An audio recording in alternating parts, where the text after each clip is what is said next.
Colleagues, good afternoon. We have formed a quorum and it's also the scheduled time, so may I call the meeting to order.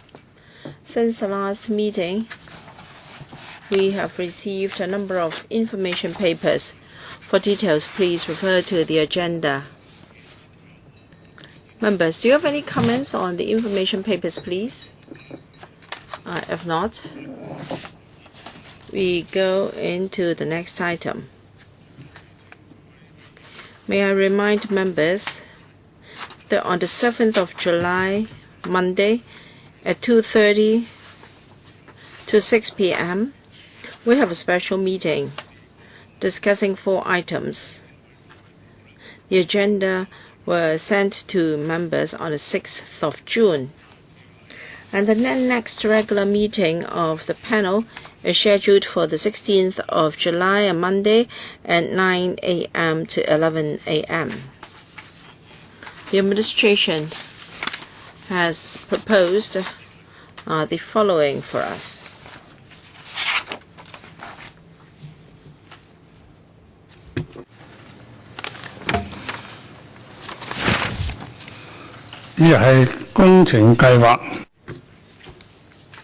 PWP item number 065TR. Detailed feasibility study for environmentally friendly linkage system for Kowloon East. Members, do you have any comments on this? No? Then we go into the third item, the work of the URA, Urban Renewal Authority. Please invite the administration to join us now.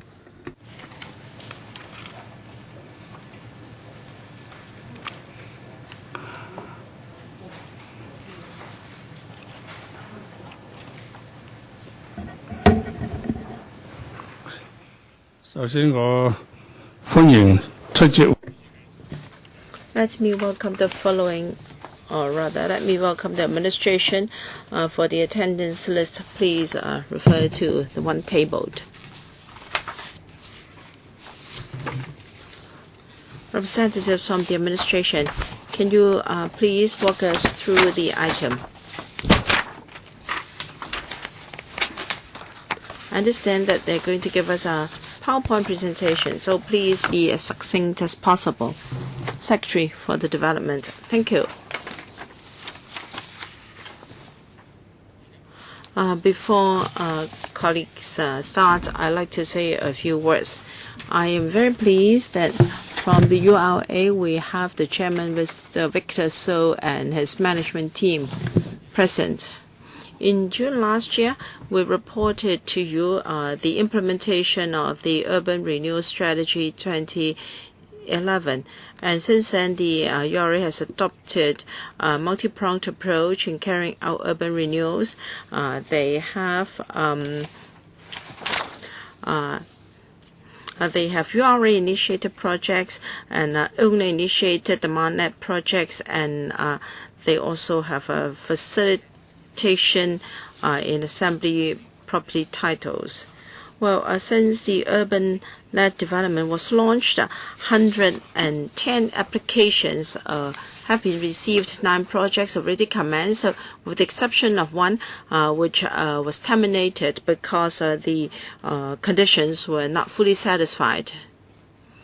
In view of the increasing scale of applications under the demand-led scheme received, the URA decided that it was necessary to take stock of its experience, and the administration agreed that it would be prudent for the scheme to be reviewed.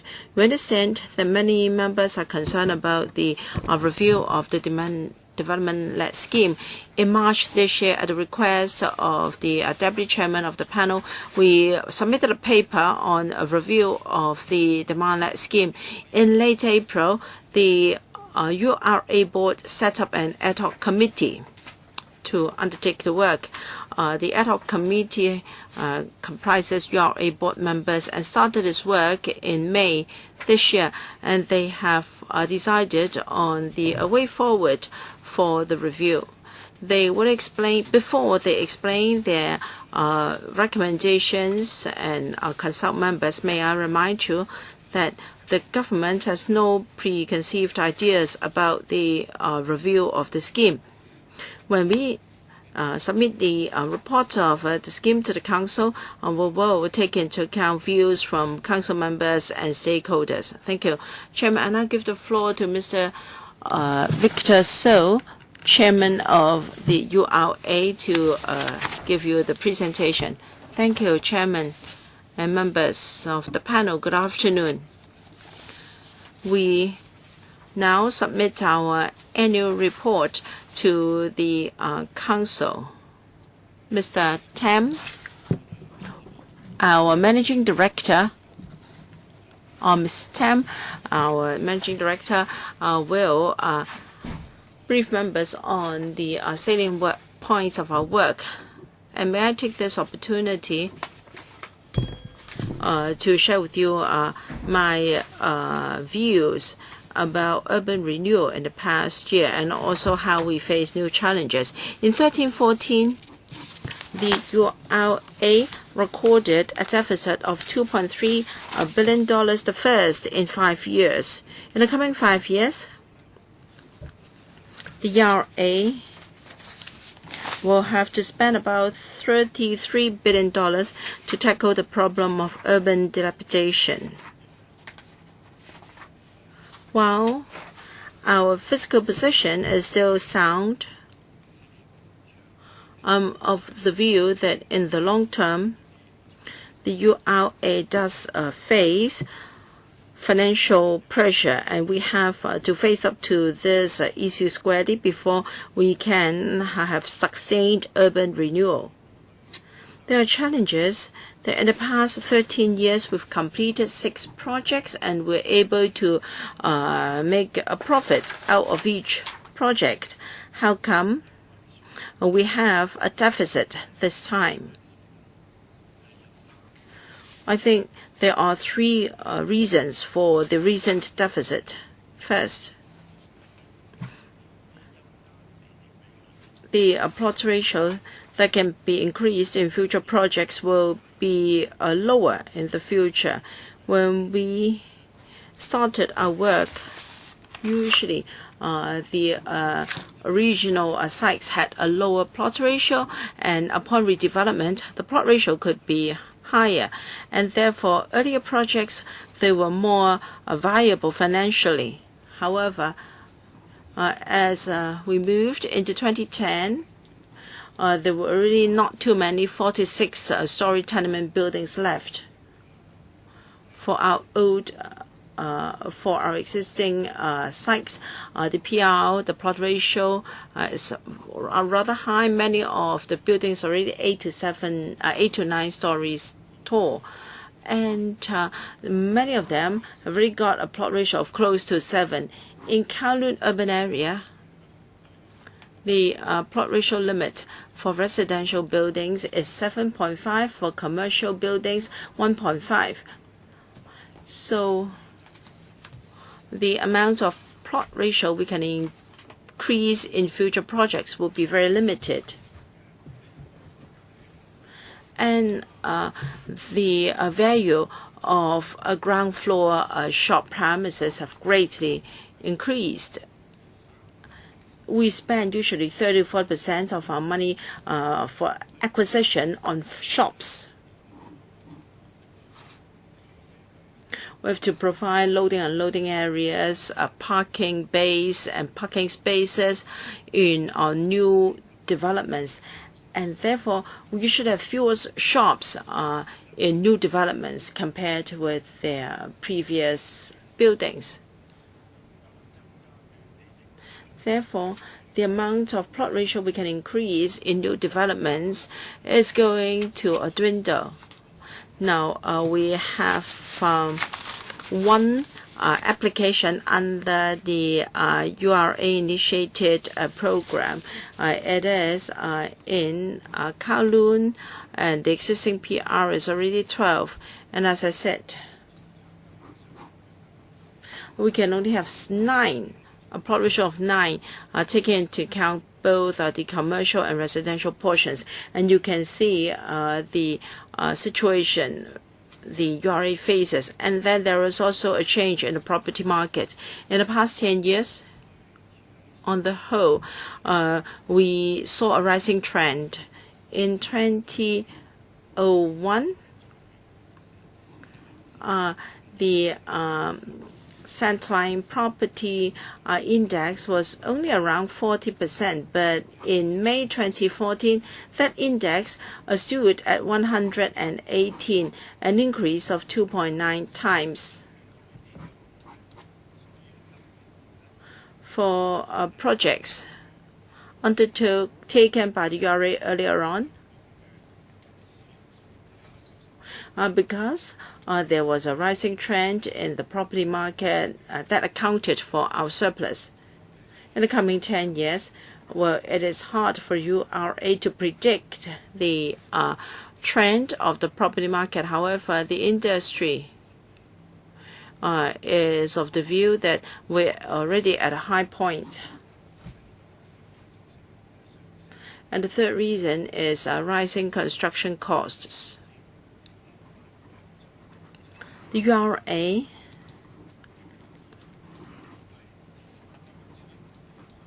following the resolution by the Finance Committee in 2001 offer compensation packages on the basis of a 7-year-old flat in the same locality.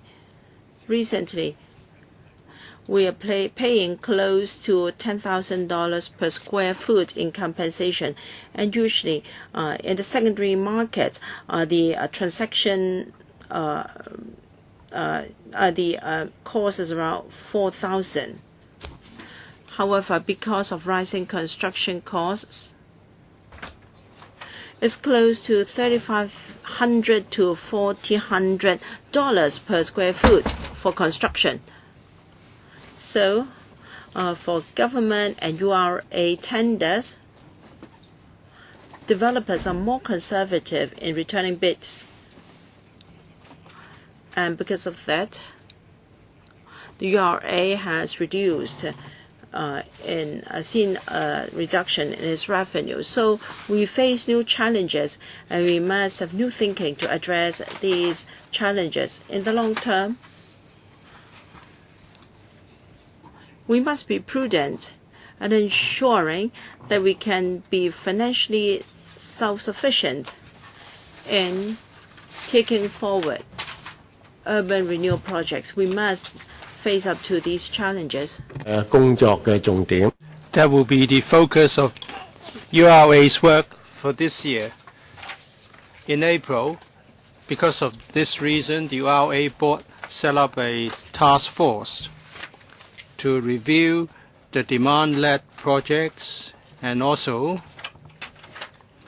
to hold discussions on the challenges ahead and to find solutions for those problems. In a moment, I'm going to ask our Managing Director, Ms. Tam, to say something. But before that, I would like to say something about the demand-led projects.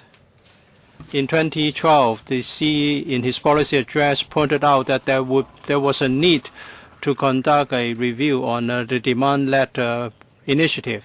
In the past few months, with respect to the application threshold for the demand-led projects and also the district level benefits to be reaped, we have listened to the views from 7 area committees comprising local people, especially in Sam Shui Po, Kowloon City, and another district council.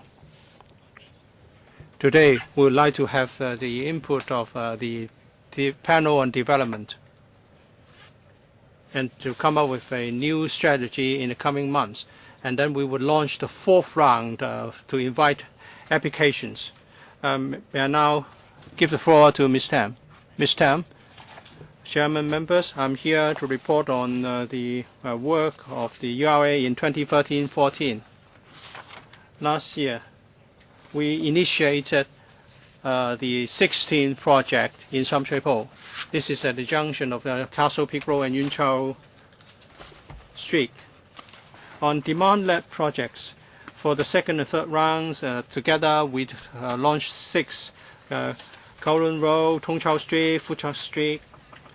The one in Fort Wong Chuk Street couldn't meet the second eligibility threshold. It was terminated. And then there was another in Kai Ming Street. And in April this year, we started another one at To Kwa Wan Road. Since the launching of the demand-led initiative in 2011, we have had 3 rounds.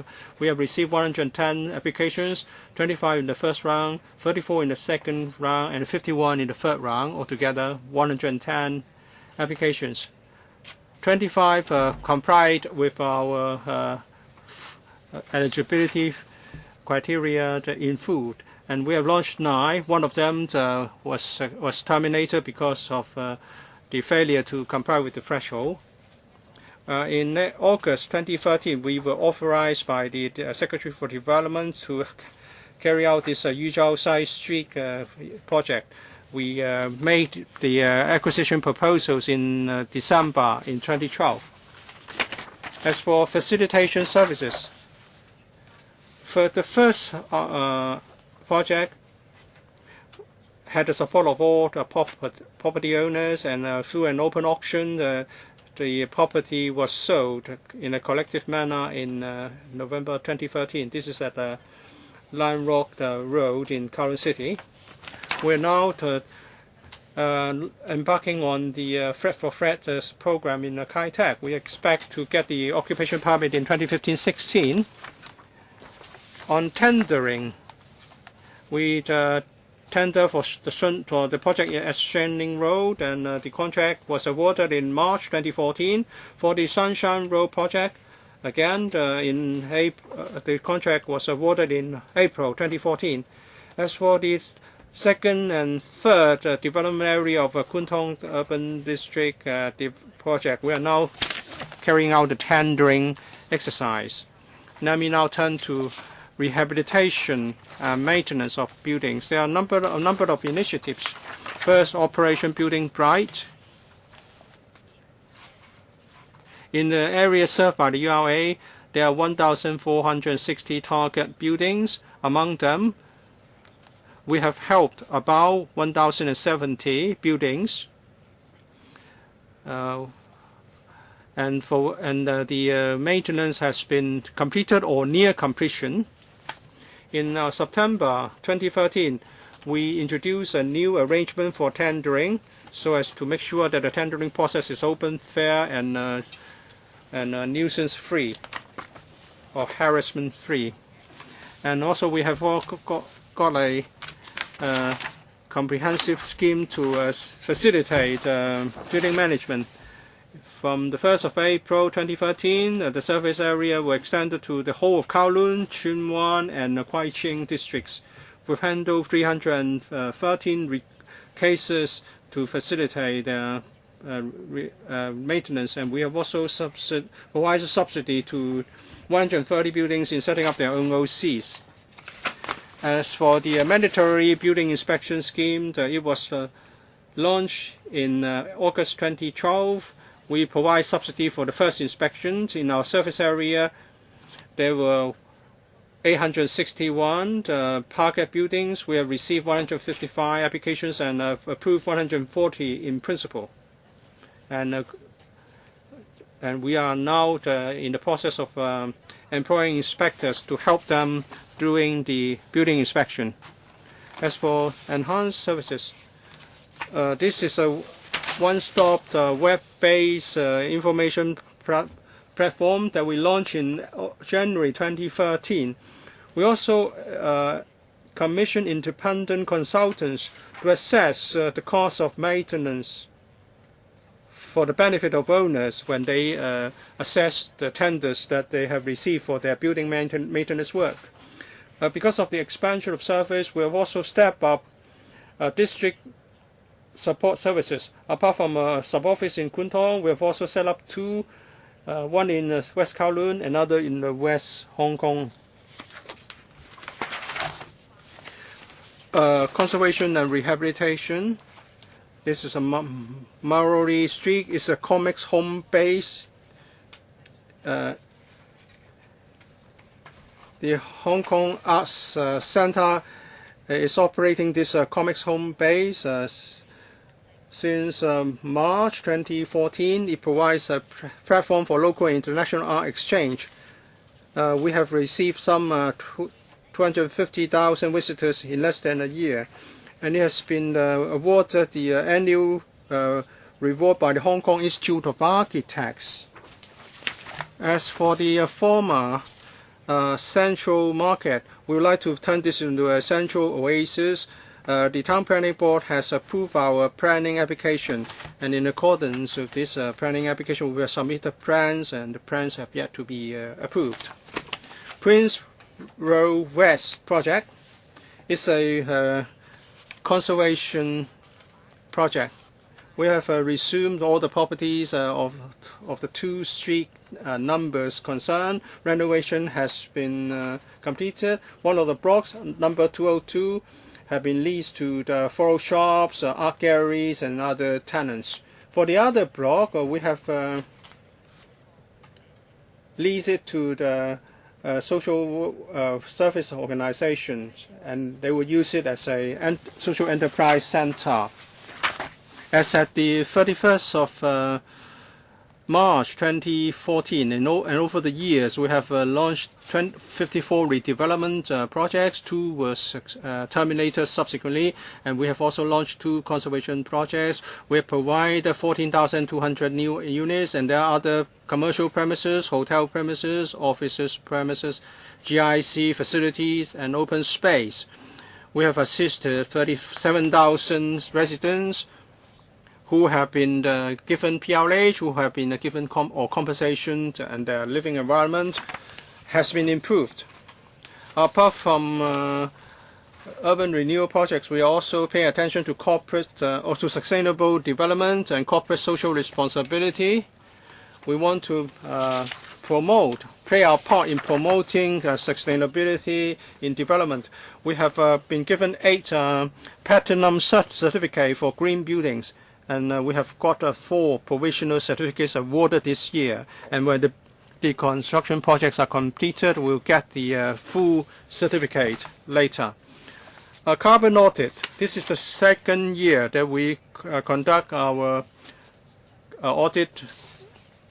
carbon audit, and we will also extend the scope to the consumption of water.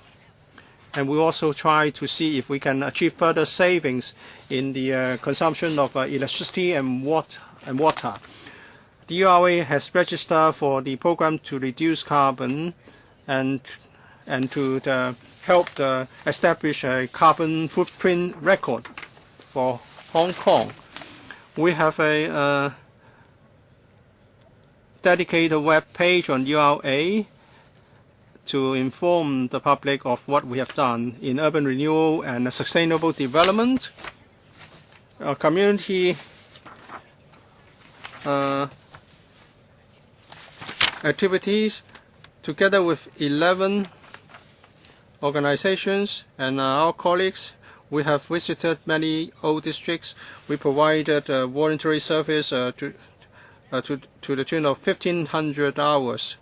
And to participate in community affairs, we have provided financial support for 6 community arts projects. We assisted 23 items in 2011. For 550,000 residents in the old districts were benefited. On our financial position, as at the 31st of March 2014, our net asset stood at $23.9 billion. Of course, $10 billion represents the government's injection. The accumulated surplus over the years now stands at $13.9 billion, and in the process, over the years, we were exempted premium payment to the tune of $6.5 billion. As the end of March 2014, we have an operating deficit of $2.3 billion. Our long-term credit rating is now AAA, so it's helpful if we want to raise funds in the market. In the coming 5 years, we are going to launch new programs. We expect to spend altogether a total sum of $33 billion. Chairman, before I turn to the demand-led projects, I would like to show you a number of slides so as to tell you that we are going towards a certain direction, and I welcome the members' views. We have had 3 rounds of applications, 25 in the first, 34 in the second, and 51 in the third. And the scope is getting bigger and bigger. In the first round, it's 470 square meters to 865 meters. Second round, 485 to 1,640 square meters. And in the third round, there's one project with a size of 1,224. The lowest limit, the threshold is 400 square meters, but many of the applications are for size much bigger. We are, for the 3 rounds, we were able to get more and more owners in terms of undivided shares to agree with the redevelopment. We need to consider many more factors than previously, and they are complicated. And according to our current estimates, many of such projects will incur deficits. In the policy address, the CE said that there's a need to fully review the demand-led initiative and to act in a prudent manner and maintain the principle of financial autonomy as the long-term goal, so as to ensure its sustainability. So we need to look at a few things. First, financial viability and sustainability. If we maintain the same number, scope, and speed with which we have conducted 3 rounds, we should ask ourselves whether URA would be able to maintain the principle of having financial autonomy as a long-term goal and be viable in a sustainable manner. Or should we set a cap on the deficit to be incurred every year for such projects, or a cap on the number of such deficit incurring projects? Do we need to review the terms that we offer for compensation so as to make sure that the projects are more sustainable? And then we should look at the threshold for applications. At present, we require the 67% of undivided shares agreement before an application can be submitted. Since many applicants many applications have a higher percentage, so should we maintain this threshold or should it be lower? If it's lower, then is it in line with the original intent that the application should be supported by most owners, or should we be raising the threshold? If it's too high, maybe we will be excluding some of the potential applicants. And then we need to review the threshold on the site area. The threshold now is no less than 400 square meters. Well, we consider certain factors in setting this threshold of 400 square meters, because if it's not less than, not smaller than 400 square meters, we will be able, in the planning process, provide basic supporting facilities. For example, the project will have its own loading and unloading facility, and then the community at large will not be affected to a great extent. So with this kind of size, we can incorporate GIC facilities. And also, if it's at the street corner, if the site is at a street corner, we can also take the opportunity to widen the pavement or to provide more greening along the roadside. If it's smaller than 400 square meters, it will be difficult to achieve these goals. But after 3 rounds, we have discovered that sometimes the application is in respect of a small part in a row of buildings, although its size is over 400 square meters. And as a result, we will not be able to achieve so much planning gain. if we want to improve the entire district's environment. And of course, there are many applications involving size of over 400 square meters. So should we raise the threshold in terms of building site area so as to achieve a higher gain? For a site of 400 square meters, we can at most provide 3 stories in 3 flats in 1 story, and the efficiency ratio is just 70%. If it's 5 flats or 6 flats in a story, we can achieve a higher efficiency rate.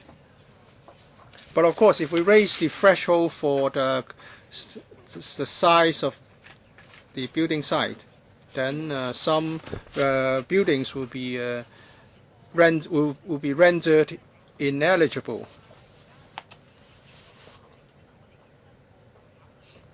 One of the factors we consider now is whether the building is dilapidated, because the more dilapidated it is, the more we want to help them.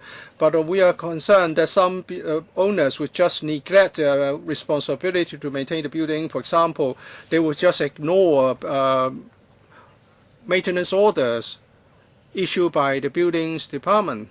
So we should consider whether some marks should be deducted if they ignore such a building department order, or their qualifications should be they should be disqualified. In other words, altogether, because we don't want them to abuse this system. In April, there was a brainstorming session of the URA board.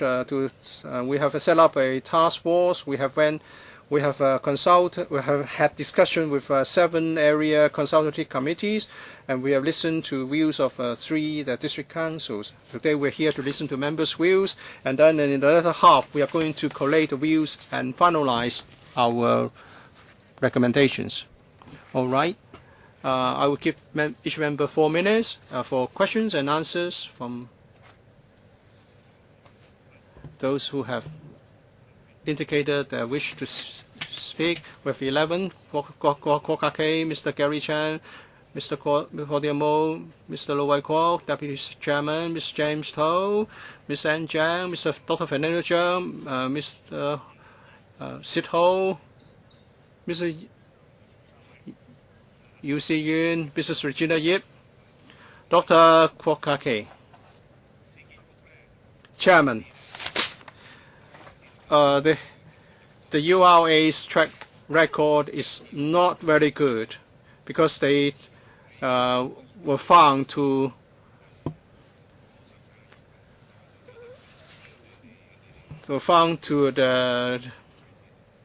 digress and not paying attention to their core business. Look at the Queen's Cube at Wan Chai, and also the Leighton Street, which has attracted a lot of attention and concern. Now you are adopting the demand-led approach. I think it represents a certain change, but I think you need to position yourself again. You have done so much, and yet you have been cooperating with developers. You are really almost a developer yourself. You don't focus on your core business. In the exuberant market, if you continue to go into the market now, your resumption price will also be jacked up. You are not going to have any gain in the end. And you pull down buildings, as you know, people won't be able to go back to the redeveloped flats to live. And you have the flat for flat scheme, but very often people cannot find a comparable flat. So in fact, you are saying you renew the community, but you are just destroying it. In terms of urban renewal, Hong Kong, of course, is not the first, and a lot has been done overseas. And of course, Ms. Iris Tam should know this very well. Very often, they go for cooperatives and they do it in a different way. In other words, the public organization will pull together the title owners, and after redevelopment, all the gains, including the flats and the proceeds, will go back to the owners. And the capital for redevelopment, of course, should also come from the owners. If they can't do it, then the public organization will help to do remortgage. As you understand, they can have reverse mortgage so as to plow back the money. This has been proved successful in many places. First, people can move back in, and secondly, they can really have a flat for flat, and you may have to lend them the money in the interim to rent a flat. And also, financially, it is more feasible. Because I would say that you should not charge them anything, but the basic cost involving professional input, for example, that should go towards the costing, but then you should not seek to make any profit. Or else, how can you do it?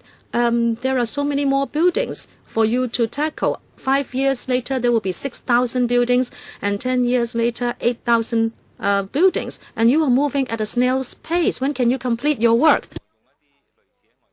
My question is, have you considered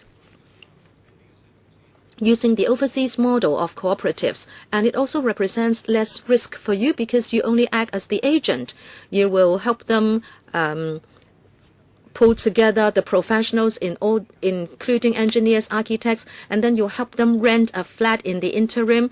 And afterwards, after redevelopment, if you can also make a profit, you can get back the money. Secondly, I'm going to ask this of the secretary. You have $3,000 billion, but then a lot of urban renewal and repair. If you do not put money in, those buildings will never be repaired. What role do you play as the administration? If you don't give them the money to repair the buildings, they have nowhere to go but to buy expensive flats in the market. Let me try to answer the questions. Mr. Kwok, I did discuss this issue with you. The ad hoc committee will have an in-depth discussion on this. You have to understand the URA is not here to make a profit, but we would like to have a collaboration mode. In other words, after redevelopment, we would like to arrange for the owners and residents to come back. We do consider that view. In the next round, would there be more in-depth papers for us? In other words, if you don't go for the cooperatives approach, can you not tell us how much more you can do? I think the biggest difficulty is if the old building has not exhausted the plot ratio, there will be an opportunity to do more.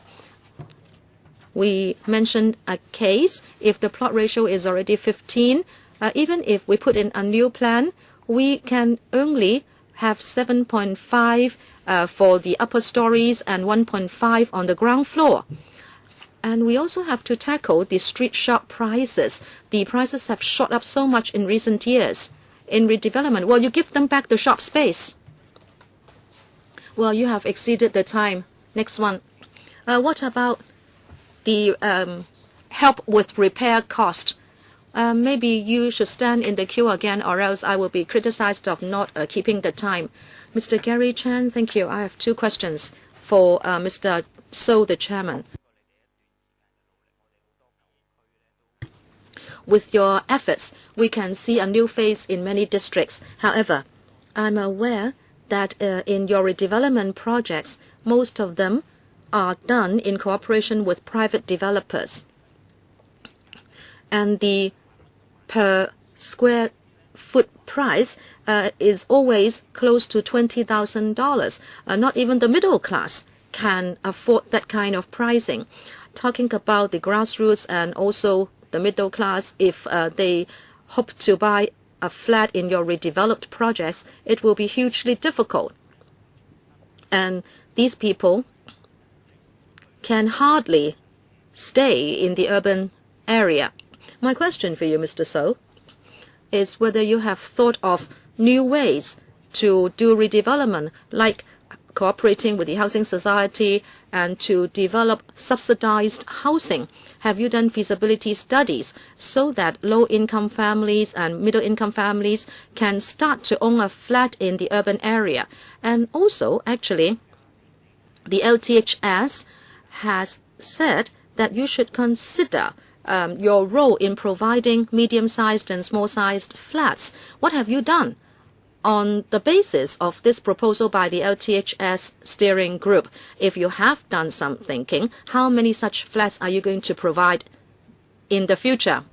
Thank you. talking about subsidized housing and cooperating with Hong Kong HS, I think that has more to do with policies of the TH Bureau. Well, of course, I understand this is not within your jurisdiction, but I want you to cast a wider horizon in thinking about what you can do, or else your redeveloped projects would be as expensive as they are now. I got it. I'm saying that we would not exclude that kind of thinking altogether. If you're aware, in Sham Shui Po there is a new project, and the per square foot price is just near $10,000 or even below $10,000 considering all the discounts. As for medium-sized and small-sized flats, in fact, very often when we seek tenders, you will see that the flats only measure 400 to 500 square feet. What about the LTHS steering committee proposal that you also have a role in other matters? Yeah, the ad hoc committee will also give some thinking to this. What about the reply from the secretary? Thank you, Chairman. Thank you, Mr. Chan, for the questions. Whether the URA should be able to develop projects on its own. This is allowed in terms of the mechanism. It will be up to the URA board members to decide. But of course, there are pros and cons. They would need their own team. But I understand the URA has given some thought to this. No, Chairman, my question is that the URA will think out of the box. In other words, that it can cooperate with the Hong Kong HS to build subsidized housing in the urban area. Right, exactly. I was getting to that, Chairman. Of course, this is possible. Within the terms of reference of the URA is allowed to do this. The biggest challenge now is that if we are to redevelop subsidized housing, we need a site to do in situ recanting while construction is done. That is our biggest challenge. When the same site is given to the TH Bureau, it will have to set a priority vis-a-vis the different policies. Apart from Wafu, I think given the tight supply of housing, we'll have to use every site for housing supply. Ms. Claudia Mo, thank you. The URA has accomplishments, of course, but some people do hate it. Look at Queen's Cube along Queen's Road East. You can say it gives a new face, a facelift, but if you know the area well, you will see that Queen's Cube and also the Leighton Street, etc., it is now clean and tidy, but then the old flavor is totally lost. You see marbles, metal, and glass walls. They just look like any other building. The URA should redevelop the urban area. You say it gives us a tidier look. Yes, that's true, but then I have heard the managing director said that some people may say the older the flat is, I still would not want to repair it because these people would look for redevelopment by the URA, and then you were saying whether you should help them or penalize them. Now, I don't think you should do that. I hope you will err on the safe side. If you look at Kowloon City, there are many old buildings of 40 to 50 years. They do not have OCs or management committees. There is spalling of concrete, and we don't know who is responsible. Even if someone is responsible, there is no money to do it. They have the hope because there is the URA. They hope there will be a chance for redevelopment. And then you would point your finger at them to say, we have asked you to repair it, but you don't repair your own flat. And then the old people would say, you said that you would be looking at our case, and then why are you still asking us to repair the flat? Because every time we do it, we have to fork out several $1,000s. So please understand the difficulties of the old people in the old districts. My question is that the chairman said you are now in the red and you have to face up to the problem. And you mentioned that you'd like to issue bonds in the private market. But in the end, you say you cannot do anything with the plot ratio and construction cost has gone up. Would it be that you would ask for further injection by the government? This is the first question. Number 2, apart from the consideration of demand-led scheme, whether you want to go for bigger sites, and also the bigger number of undivided shares, etc. Ever since Queen's Cube and the lesson you have learned, do you think that really something has gone wrong with your policies? In fact, you spend 40% of your resumption costs to buy street shop space. Now, of course, because of the IVS, everybody is getting a street shop to use as jewelry shop or pharmacies. Of course, that is the phenomenon we are seeing. And then there is someone who lives upstairs, and an old man was threatening to say that because your resumption price is so low, he's threatening to jump. Can you leave some time for an answer? Why don't you answer? Administration. Why don't you? No, I want the chairman to answer me. Well, there has been a string of questions. Ms. Mo, that you are incurring a loss. Okay, government injection.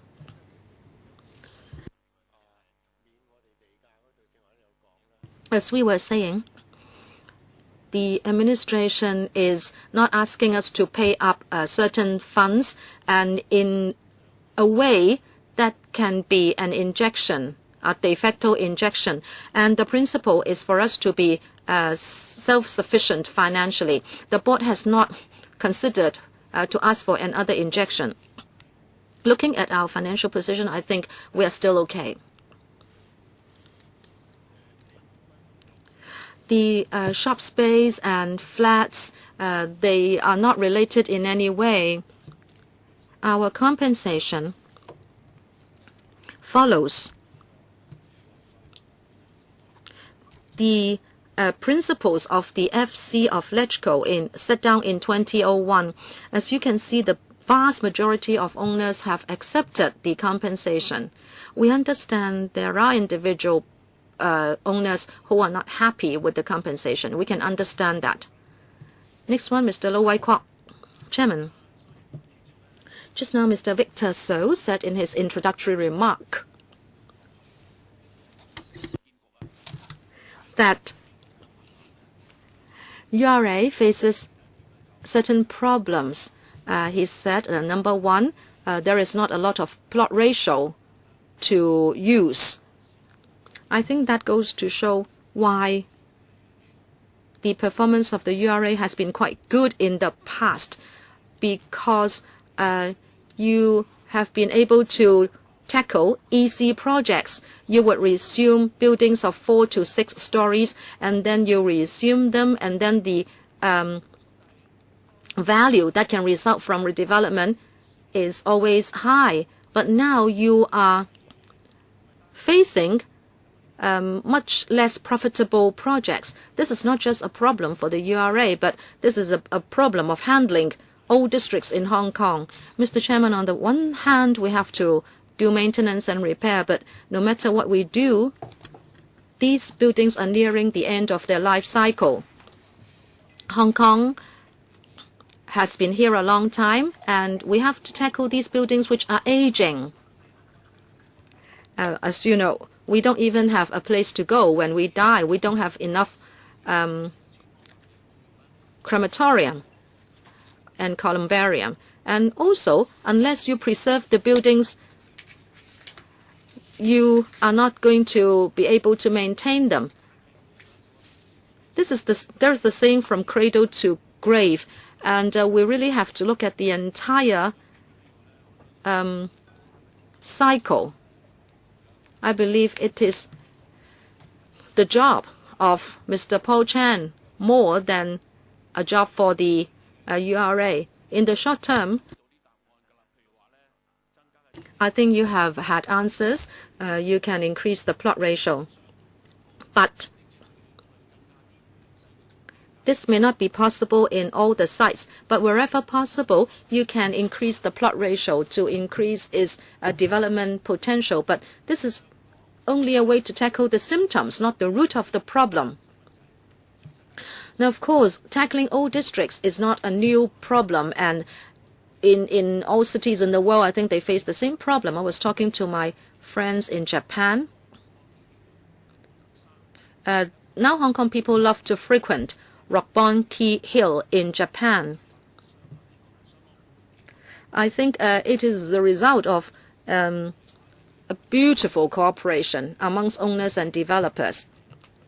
But of course, they have also overcome a lot of challenges. So my question is for the Secretary, what are your long-term strategies? Thank you. Thank you for the question. Just now, Mr. Victor So and Ms. Iris Tam of URA have told members the challenges they face in their work. And just now, Dr. Lo-wai Kwok said from the planning or development angle, can we be more lenient, if I may put it that way, and that is to relax the building height and the plot ratio, so that planning-wise, redevelopment projects can be made more valuable so as to make up for the money for paying compensation. This is not easy because in all the OZPs in Hong Kong, the building height and plot ratio have been set, and we have zoned the different pieces of land accordingly. If we only allow the URA such latitude, it may not be fair.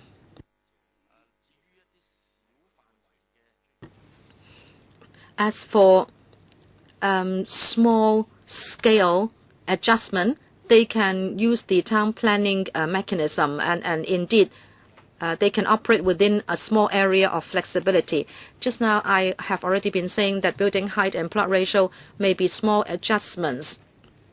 But Hong Kong has this big problem, and we need a long-term strategy. Maybe the Secretary does not have an answer for us today, but we must really delve into it. Next, the Vice Chairman, Mr. Tony Jam. I share Mr. Lo-wai Kwok's concern with more old buildings in Hong Kong and also ownership very split. Can the administration or the URA play a heavier role? In fact, the future projects are bound to be less profitable, and as finances will not be able to stay healthy.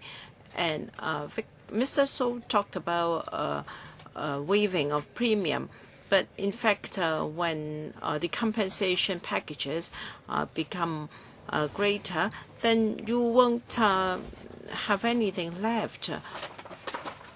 So, and what about the setting up of building cooperatives? So, I urge the URA to review its demand-led scheme. Well, there are over 100 applications in 3 years, but you have only started 9 projects, and the burden of urban renewal has fallen entirely on the URA, and flats of or footprint of 400 square meters is very small, and we may have buildings like toothpicks. The URA is responsible for urban renewal. It should help us to renew or rejuvenate our urban areas and increase economic activities. In many old districts, they need some momentum in rejuvenation and economic development. I think the demand-led scheme is a right approach because people will not think that you are trying to evict them. All right, the compensation is pegged at a 7-year-old flat in the vicinity. Some may say that this is not good enough, and while you have made a windfall, I cannot share in your profit. So perhaps people should be given the option to be one of the investors. They can use the value of the property they own as a form of investment. Of course, people are worried that they may incur a loss as a result. But it is worth thinking. You cannot just rely on the 7-year-old flat compensation yardstick, because with more redevelopment projects, you are not able to enhance the building density, because in urban districts, the development is already quite dense, and we don't want you to cause pressure to our community resources and facilities. And the URA is responsible for redevelopment, but building rehabilitation will not make any profits for you. So you may not have time to answer this question, but I think the administration must reconsider the future role of the URA. If we rely on URA alone, this is too heavy a burden. I don't know about manpower, but resources is certainly a problem. They may still have some reserves, but I know that in the past, there were times when URA had financial difficulties, in particular when the market was bad. I don't expect an answer. I just want the administration to take a more comprehensive view of this problem. Mr. James Toh? Thank you. I am a non-executive director of the URA. Now, my following remarks are mainly directed to the Secretary. Now, the focus of this discussion is a review of the demand-led scheme. And it's strange that the CNS policy address said that the demand-led scheme should be reviewed. Of course, everything can be reviewed, but you have to bear in mind that the URS 2011 gave birth to the demand-led scheme. It was only finalized after a few years of public consultation. So in 2 years, you have started 9 or 8 projects, and you want a full review of the scheme. You even want to review whether the 7-year-old flat basis should be adopted. This is strange.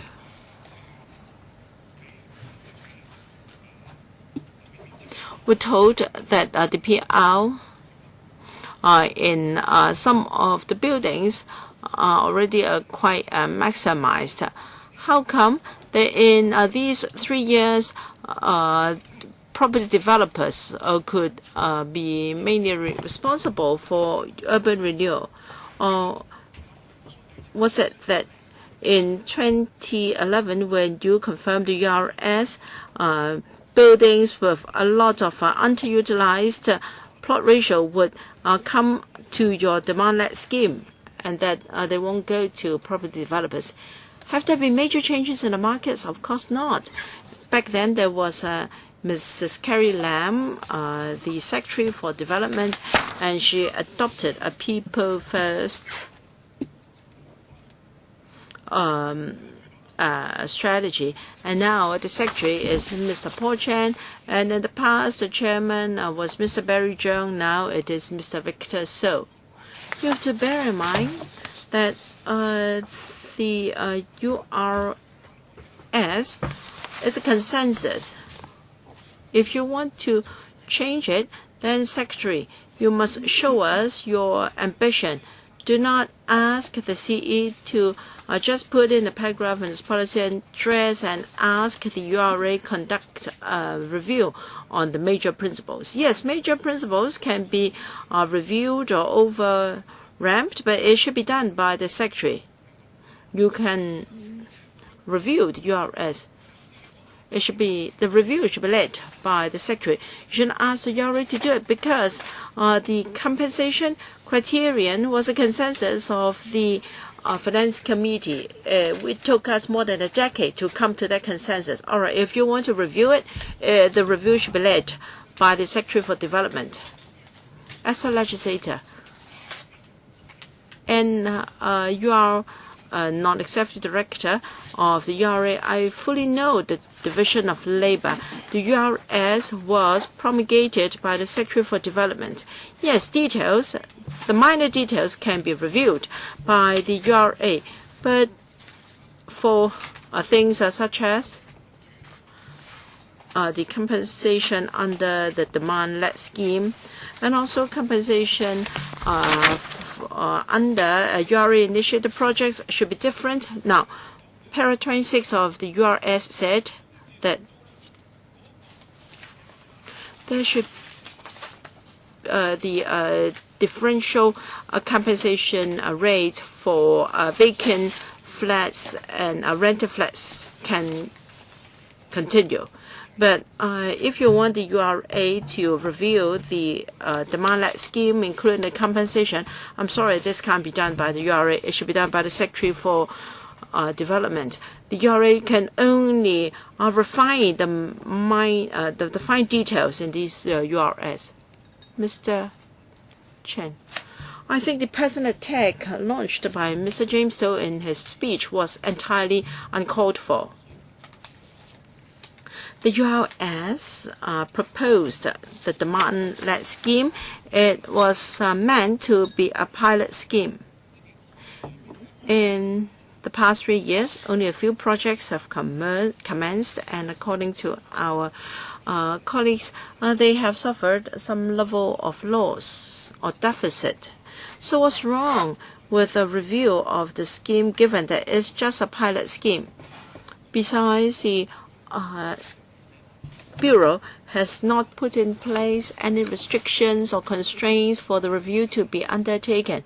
When I gave my opening speech, perhaps Mr. James was not here, I said we didn't have any preconceived ideas. This attack at myself or at the CE are entirely unfair. Mr. To, please be very brief. You have overrun. Speakers off mic. Or rather, Mr. So. Yes, when the demand-led scheme was first proposed, now, although I was not yet the chairman, I understood that back then the construction cost was only about $1,000 per square feet, and then property prices were on a rising trend. Even if we adopted a 7-year-old flat as the basis for compensation, the tenders from property developers were very favorable, although there was some minor, some small deficit, and we expected to lower the level of deficit as prices rose. But now things are different. We spent $10,000 per square foot to acquire properties, and the construction costs per square foot have risen to $4,000. We can envisage that there would be a lot of great deficits for future projects, and that's why we need a review of the scheme. Dr. N. Jiang, I'm also a non-executive director of the URA. The URA faces a number of difficulties, so I'd like to ask the Secretary the following. Mr. Victor So has a headache now.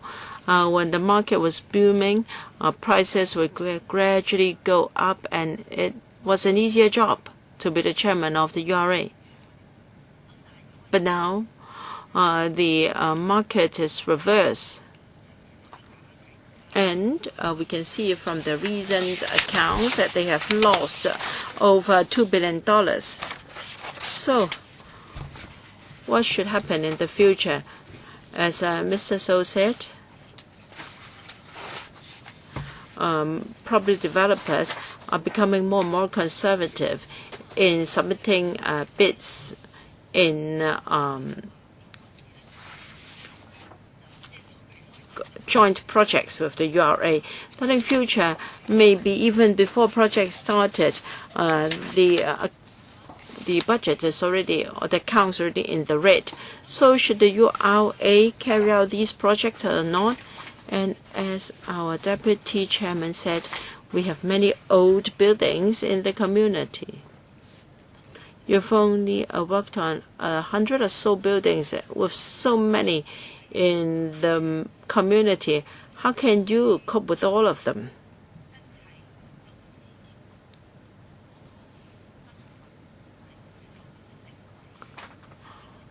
What should be the role and positioning of the URA? Is it really something for public interest? If yes, the government should give it more support. If not, if it is just a property developer, the government will not give it further capital injection, and the URA has to fend for itself. Secretary, I think you should reconsider the positioning of the URA. Secretary, thank you, Dr. Jiang, for your question. I really didn't have enough time to address a few points of concern to members. Well, we say that a few projects have seen red and government subsidy is required, but we have never said that we're going to give up on urban renewal, because the purpose of urban renewal is to improve the living environment of members of the public and to promote urban rejuvenation. So the government is already prepared for some form of subsidy. $10 billion was given to the RA as a capital injection. And the government has also waived the premium of URA projects. So we have used these physical measures to support the work of the URA. Still, we have to see whether we are getting value for money and whether we can have a more cost-effective way of doing it. The review of the demand-led scheme intends to see how our public money can be spent more effectively, bringing more benefits. And the URA has also helped in building management and maintenance and even conservation projects. Colleagues of URA have done a lot in these areas. We will continue to support them. Dr. Fernando Zhang, of course, the URA is not set up to profiteer, but in the past decade or so, we have seen more and more money accumulated by the URA. That $10 billion mentioned by the administration, well, it has not been used at all. It's strange. The URA was set up to improve the living environment of residents in old districts. So you have to provide a facelift, and you should be people-based. You should adopt a people-first, district-based, and public participatory approach. That means you should subsidize these projects. These projects are destined to spend money.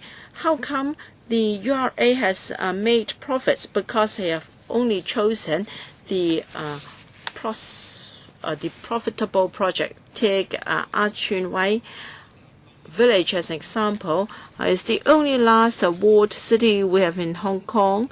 It's over 600 years old. LDC tried, and also Chang Kwong tried, and it only acquired 60% of the ownership, and Yori Hao has offered its assistance. It has acquired 2,051 square meters of GFA and is going to build 37,000 meter squares.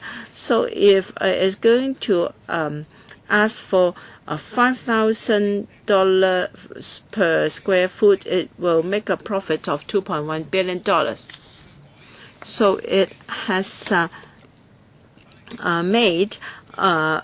it has profited from 15 projects of the 40 it has carried out.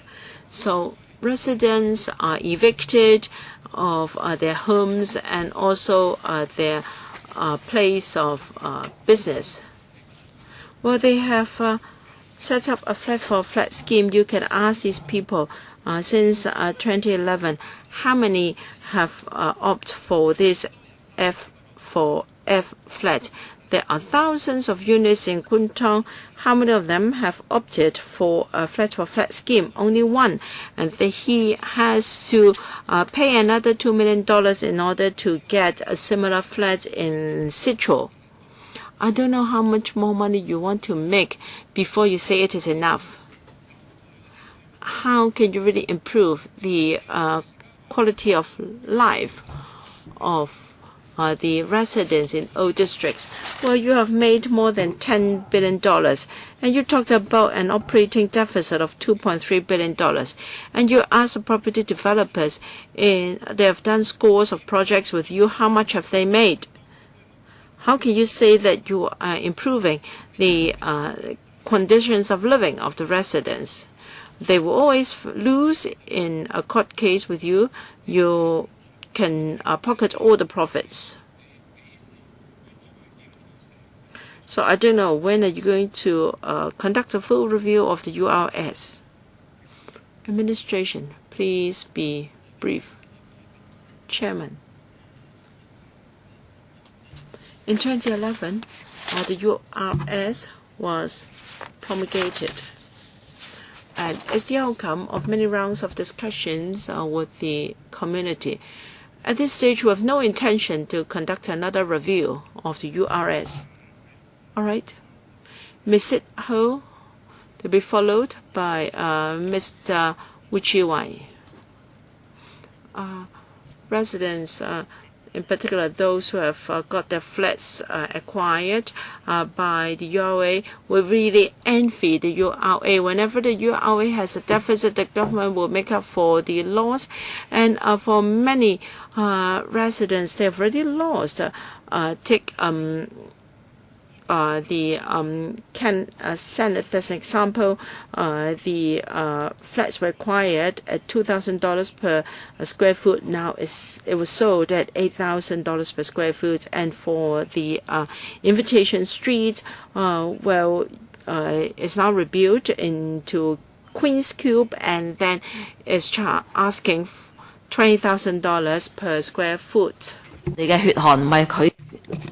Well, you have earned a lot of money with sweat and labor, but the other people's sweat and labor. In a demand-led project, because the shop doesn't have the same number of undivided shares, they had to sell it at a loss. They bought it 2 years previously, and then you pay them a lower price. And the secretary criticized him, saying that he was trying to make a quick buck. And then after succumbing to the pressure, he sold. Those living upstairs came out to say that the shop owner lost money.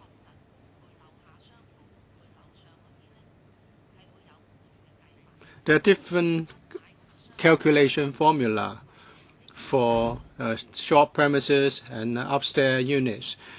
Because if they purchased the short premises recently, then the price might be very high and they may be selling at a loss.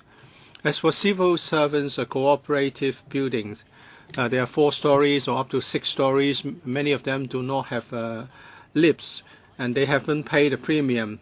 It's your own problem. You are talking about your left pocket and the right pocket. It's your money anyway. The owners do not have the money to pay for the premium, although they want redevelopment. So you can streamline the procedure internally, because you're talking about two official or two public organizations. If you're willing to talk to each other, you can facilitate redevelopment of these civil servants cooperative buildings. Is it because you think that they are middle class? They dare not speak out? They can. And even for civil servants cooperative society building, the URA is not treating the owners fairly.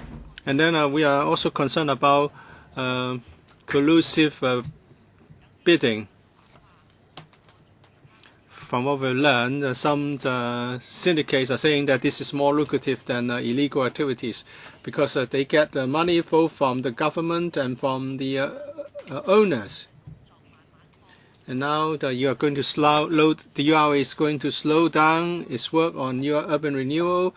Maybe you can do more in consultancy service, help the OCs to vet the tenders, to see if the tenders are reasonably priced, and also to help them monitor the contractor in doing the proper building maintenance. Do some good to restore your credibility. Ms. Tam, the mention has been made about acquisition. The policy is clear. At the point of our purchase, our acquisition for self-occupied flat owners, they will get the equivalent of a 7-year-old flat. That's the market price. If he purchases the property at the same time, immediately, then he would enjoy the benefit of rising property prices. We cannot compare now with what it was 7 years ago, because at the time of our acquisition, he should have purchased a flat because he needed a roof over his top anyway. And if property prices go up, he would stand to benefit as well. Mr. Ho,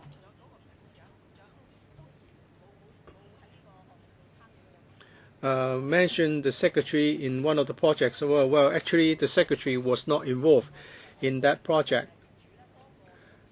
There was one owner who owned more than 20% of the shares.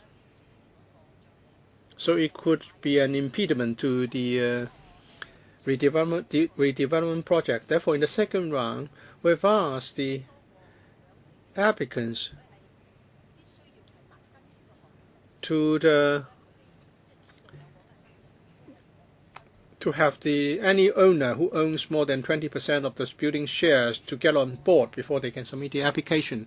On building rehabilitation, of course, this is one of our major focuses now. We're more than 100 colleagues working on building rehabilitation. Our service scope has been extended to the entire Kowloon, Tsuen Wan, and Kwai Ching.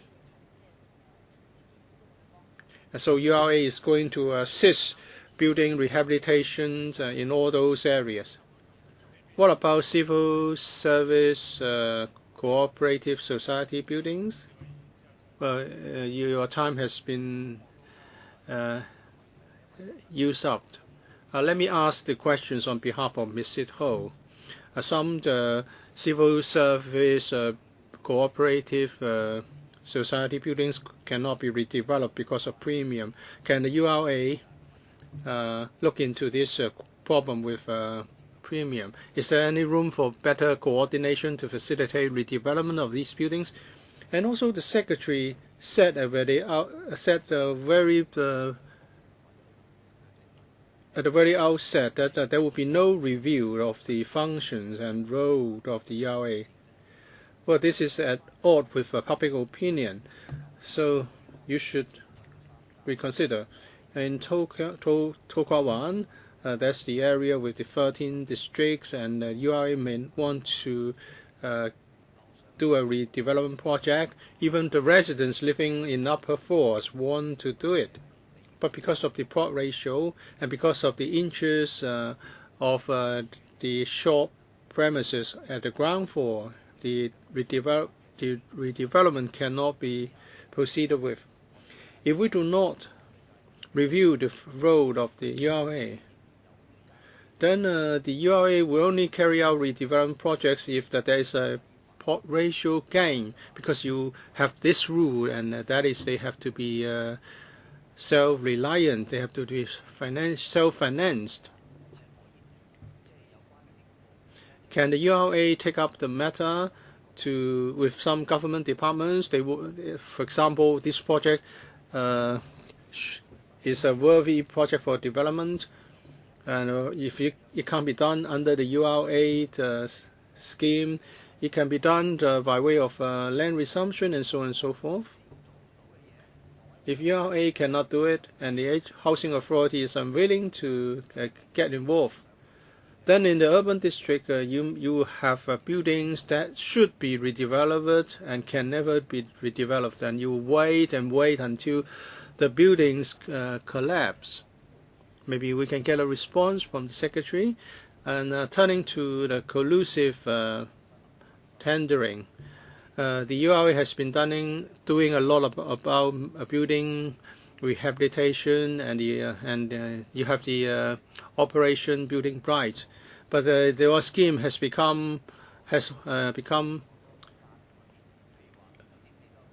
a platform for people to reap huge profits. You have 100 people on building rehabilitation. Are you going to provide direct supervisory service for building owners? There are very few APs in the market who are willing to do building maintenance.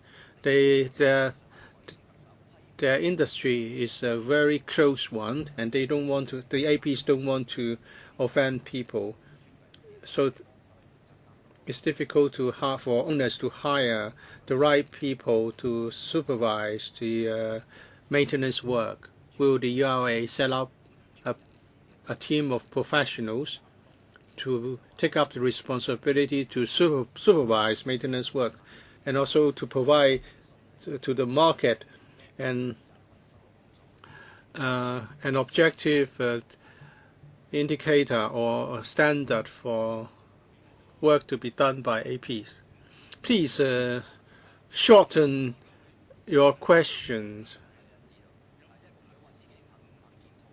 But the Secretary has said that he is not going to review the situation. The question was whether we are going to review the road of the URA. We believe that there's no such need to review the road of the URA at this moment.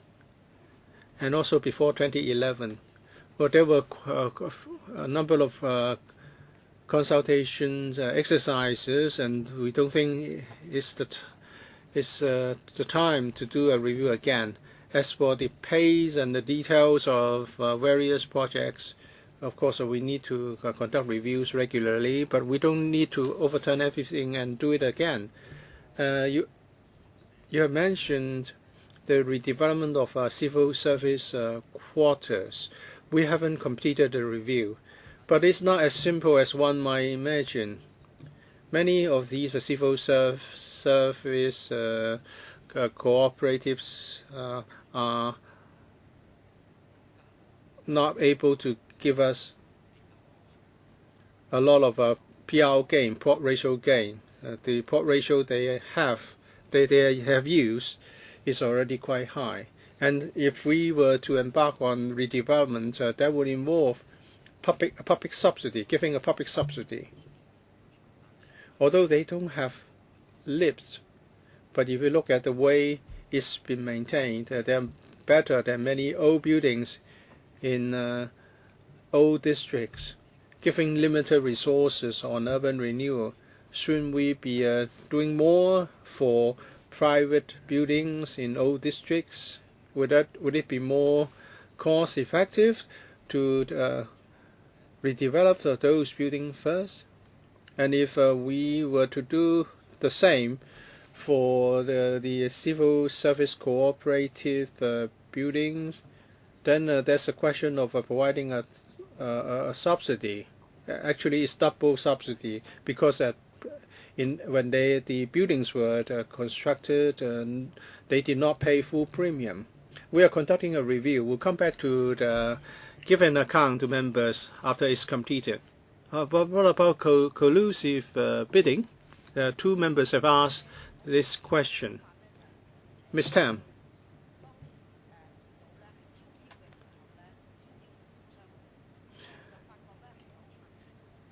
Well, if we discover problems in the tendering process, for example, it seems that someone is manipulating the tendering process, well, we would do something. That's why we have come up with a new tendering arrangement.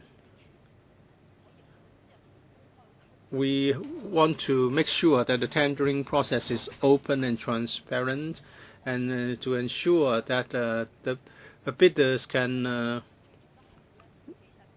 participate in the exercise with ease of mind, and they will not be threatened. As for the AP, well, they would also be assured. The platform will allow everyone to deal with the exercise with peace of mind. And if URA is to act as an AP, we need to invest a lot of resources. At present, what we're doing is to provide technical support instead of becoming a direct participant. That's a difference in the role. Our meeting. We're about to exhaust the time for one topic. If we allow everyone to speak 4 minutes, it would take us 3 hours. So we cannot really have 4 items on the agenda for each meeting. So after Mr. Chen has said, we have Mr. Yu Si-yun, Mrs. Regina Yu, Mr. Bachan, Mr. Chen Chi-chin. Okay, I'll draw a line after this round. For the next round, Mr. James Toh and others will be for the second round. Otherwise, the other items cannot be dealt with this time, and we're going to defer them for the next meeting. Ms. Chen Yun-han. It seems that every time when we talk about the URA, we sort of taper towards the end, and I want to have a second round, but let me ask my questions. Although I was not in this council for 4 years in the period, well, of course, ERA has made improvements. But you have done something for demand-led projects, but you have left some issues unattended. You have not dealt with some of the issues. Ms. Tam seems to suggest that the compensation is good, is not adequate, but there are many problems that you haven't been addressed. From the time I participated in the scrutiny of the bill, I've seen many problems with compensation for people living in older districts. Sometimes the owner of the ground floor premises would like to expedite the process, and the one living upstairs don't. Sometimes the reverse is true. And the general manager said it was not his business. And I said, it's your business because you want to demolish other people's homes. Well, your subordinates sometimes could be very bureaucratic. Well, Billy Lam was better. German, now these URA people behave like officials, bureaucrats.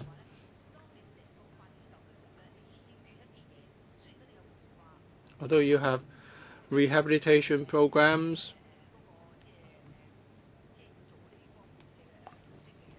and you also want to preserve a heritage, but I don't know where the line is drawn by you. Well, Leighton Street has been lost, and now you have this new development, and the same has happened to the Sneakers Street. Well, if the URA is not doing its share to revitalize old districts, how can you expect the developer to do the same? Ms. Tam, it's your professional area. Singapore is doing a very better job. In Hong Kong, we just demolish everything in cooperation with the developer.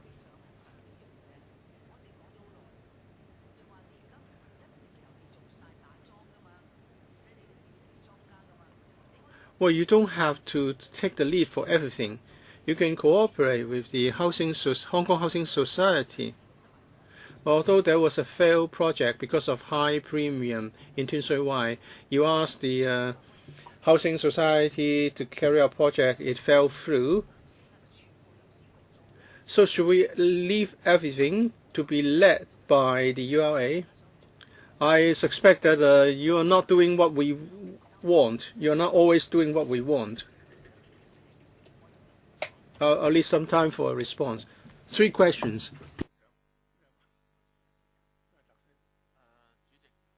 Chairman, with regard to compensation, frankly speaking, there are so many projects.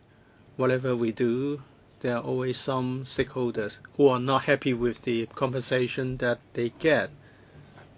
In my bureau, every month I have a meeting with URA colleagues. I can see that they are always very diligent and forthcoming in helping the affected people. Turning to the suggestion to cooperate with Hong Kong Housing Society, as I have said in answering other members' questions, we do not rule this out. And we will certainly not asking the URA not to do this. It depends on the project in question. If there's a scope to cooperate, to achieve a higher degree of cost effectiveness, it can certainly be done.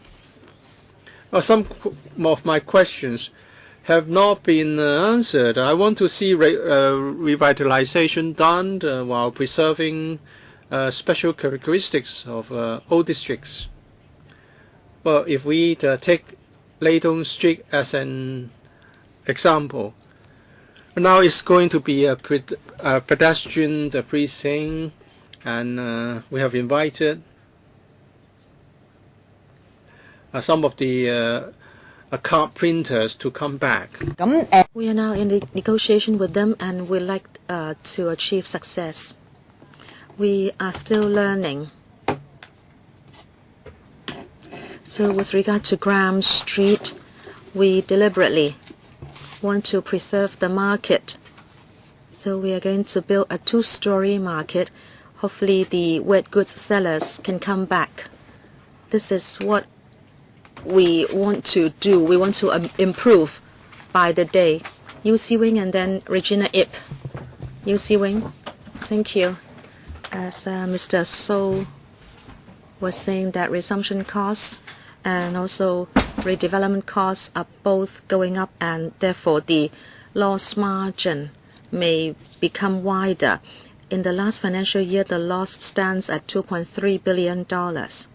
And it is expected that in the next 5 years you will spend $33 billion. Now, I'd like to know whether you have considered this, because as you know, infrastructural projects now cost much more, and there is overspending in many government projects. The $33 billion, do you think that will be enough? And also, in the next 5 years, what is your projection for loss? Do you have that projection? If indeed there will be a big loss. Then apart from bond issues and also asking for government injection, what other ways to raise revenue have you thought about so you can have a more healthy financial position? And then revitalization and preservation schemes. I have seen standalone buildings having been revitalized in Macau, Singapore, and Guangzhou. They conserve the entire street and turn it into a tourism spot, or turn it over to one operator to operate. The street itself will be representative and it can impress upon tourists. I don't know whether you will consider making a street symbolic after redevelopment. I, of course, would like to see that because I'm from the tourism sector. Mr. So,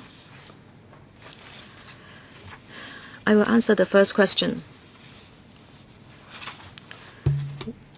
We have already calculated that there will be a loss, but luckily in this year we have two large projects, one Kwun Tong, the other one Hoi Tan Street in Sham Shui Po.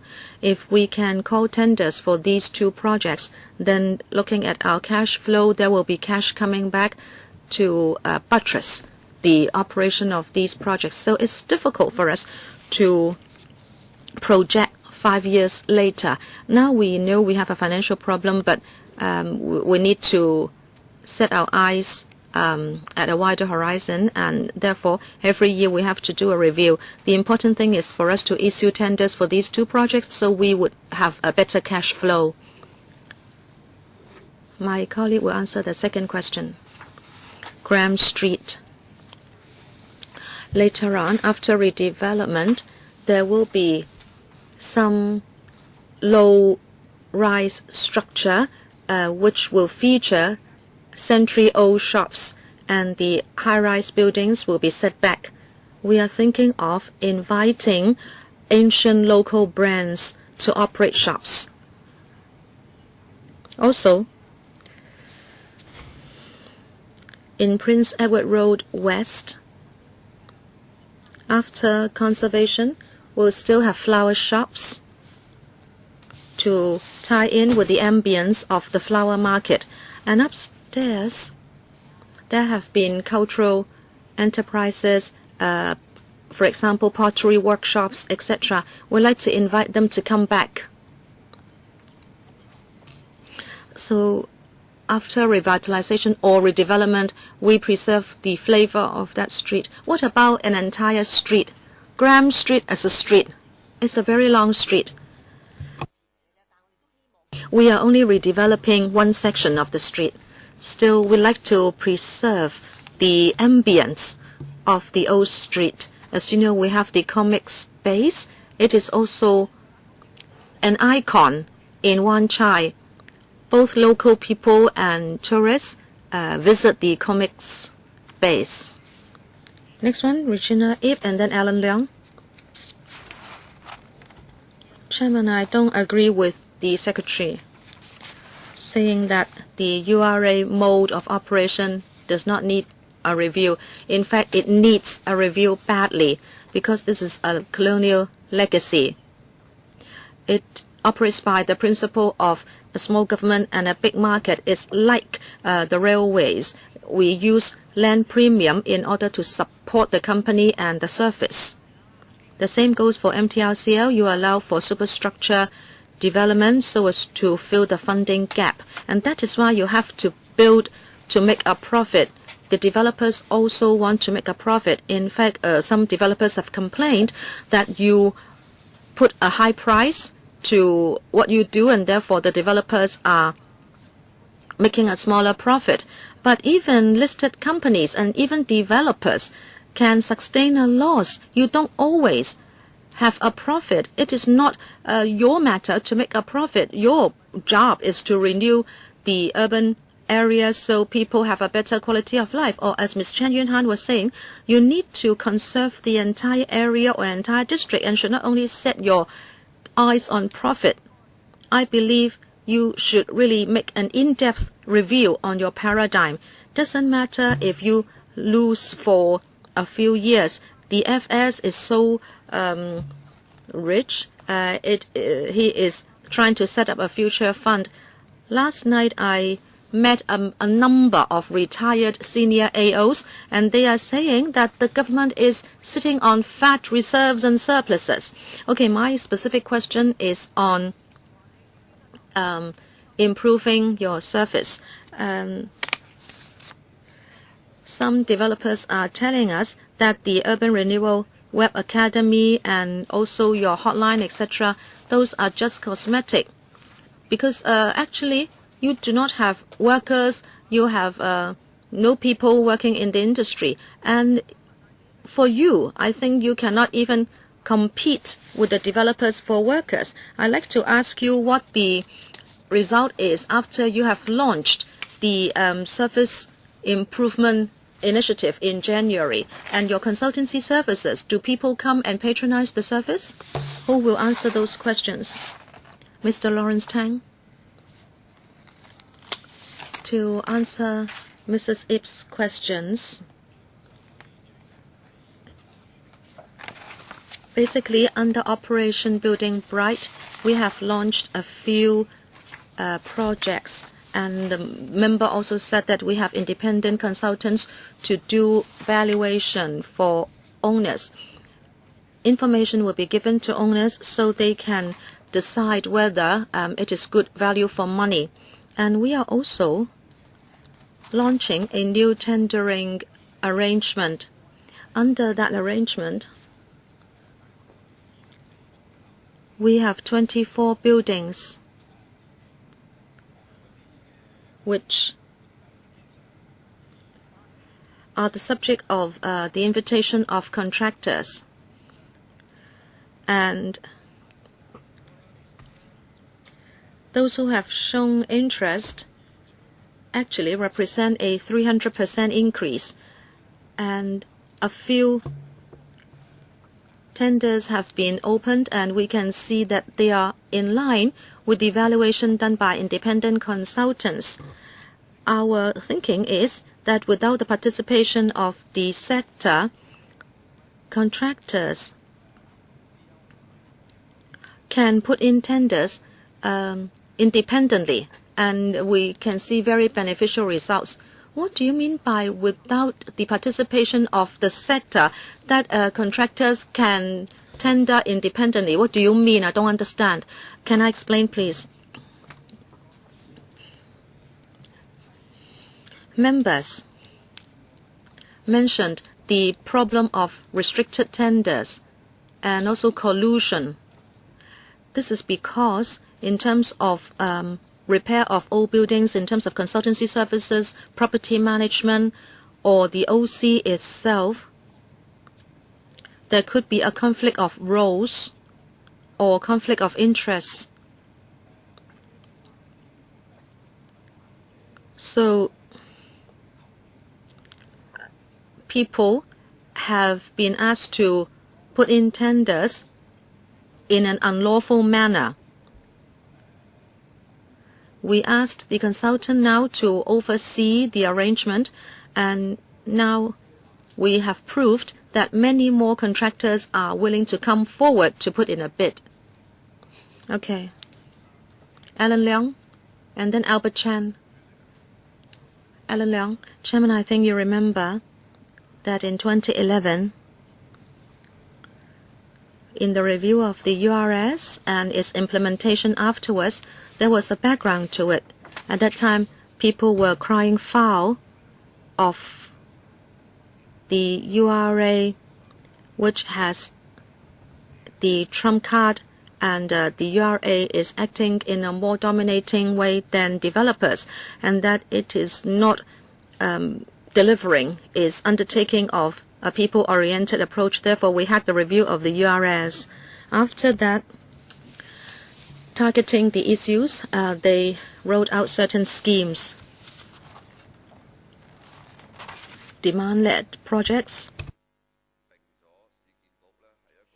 That URA is determined to be a facilitator, that it provides intermediary services. To answer the point of people-oriented approach, you provided the flat-for-flat, shop-for-shop schemes. But now, this is a routine annual progress report from you that you come every year to the development panel. But Victor, so you are the new chairman. However, I cannot see any review from a macro angle. 3 years ago, you reviewed the URS. Is it now more aligned with the society's expectations? The secretary just said, no, we don't need a review anytime soon. There won't be another review, he said. Are you being too complacent? Now I will give the chance to Mr. So and the secretary to supplement. This paper does not address the situation from the macro angle that I talked about. In other words, you did not take stock of the results of the review of URS 3 years ago. Now you have about 2 minutes. Can you comment on that? Whoever should speak first, secretary or chairman? Mr. So. We have the ad hoc committee now to take a deep look into our work. The 2011 URS mainly had to do with the demand-led schemes. Now we have gained experience from the pilot and we have set up the ad hoc committee to review it. As I said, we would like to gather views and we are trying to improve upon what we have done. And the review scope would include our role as an intermediary. In the board now, this is being done. Secretary, thank you. The URS has been with us for 2.5 years and it is the result of 3 rounds of public consultation. Before the report was written, the draft was also discussed in society. In this past period, whether it be the demand-led pilot or the role of facilitator or redevelopment of industrial buildings or flat-for-flat, we have been launching these step by step. We need time to gain experience from actual implementation. So at this stage, if we are to do another comprehensive review, I think that would be premature. In implementation, for example, like the demand-led scheme, the ERA proposes to take stock of experience. At the Bureau, we think this is a prudent approach. So we have no predetermined stance and we will allow the URA to do the review. Chairman, let me be blunt. The URS in 2011, in fact, we had high expectations for it. We thought that the URA would perform in a way that would align more with expectations of the public. But this paper is disappointing. You say it would be people-oriented, but there have just been 8 cases of flat-for-flat. If you look at demand-led, you say there are huge problems, and you are making a loss of $2.3 billion, and you blame demand-led for it. And your facilitator, I don't think that's very obvious. So if I may be blunt, I would say that after the review and after 3 years of implementation, the URS has not brought about any particular progress. Secretary, if you are really accountable to this council, I'm not asking you to review the entire URS, but at least after these 3 years, you should look at the implementation of the URS and then let us know what you expect to do as the way forward. I know my time is up. Take that as a proposal. If you are really accountable to the council, that is something you should do. Any response? If not, next one. Chairman, I thank Mr. Alan Leong for his question and comment. Let me give you an example. Say in Kowloon City, the urban renewal platform, from the URS to the report from the URA, the report only came to us at the beginning of the year, and that is now being circulated internally within government for comments. So from the strategy to the launching of the actual projects, that takes time. Mr. Leong is correct in saying that we should take stock of our actual implementation experience to see where we can bring in improvements. That will certainly do. Albert Chan and then Raymond Chan. And then I'll draw a line there. This is public policy. If you say you are not going to review it, then you must fall into one of these two categories. One, people who are pathetic, or that you regard yourself as God. Whatever you decide will be ultimate because you are omnipotent, you are omnipresent. So when somebody says he will not do a review, either you respect him because he is like God, or you will be afraid that this careless people can sink so low you don't know where he will stop. People have aspirations and demands for urban renewal. As times change, as policies change, people's demands and aspirations also change. So whether it be the administration or individual projects or policies, people have spoken up on all those. Once Mr. Victor So assumed office, I already registered my worries. As far as I know, over 20 years ago when Mr. Victor So oversaw Hong Kong HS, he abandoned the Tsuen Wan redevelopment project. He has forgotten about this. HS was planning for Tsuen Wan redevelopment, but then because it would sustain a loss, so it was given up after it was announced. And then I said he might repeat this when he heads the URA. Whenever there is something that will sustain a loss, he would give it up. And now my fear has been realized. You are just repeating what you did 20-odd years ago. The URA made a profit of over $10 billion and there was injection of $10 billion. When Gordon Seal was the SPHL, he fought for this, and it was a difficult job because we did not have such a big surplus. This is to make available funds to tackle future losses so the URA can conduct projects for the benefit of the public, but now you retreat once there is a loss. Urban renewal has been delayed, and if you abandon the plans, who will benefit most? Of course, the subdivided flat owners. Because the slower urban renewal proceeds, the more the SDU owners can make. Do you know they are charging $50 per square foot of SDU? So the slower we renew our urban areas, the more the SDU owners can benefit. So this is analysis of who can profiteer from slow urban renewal. Of course, the owners of SDUs.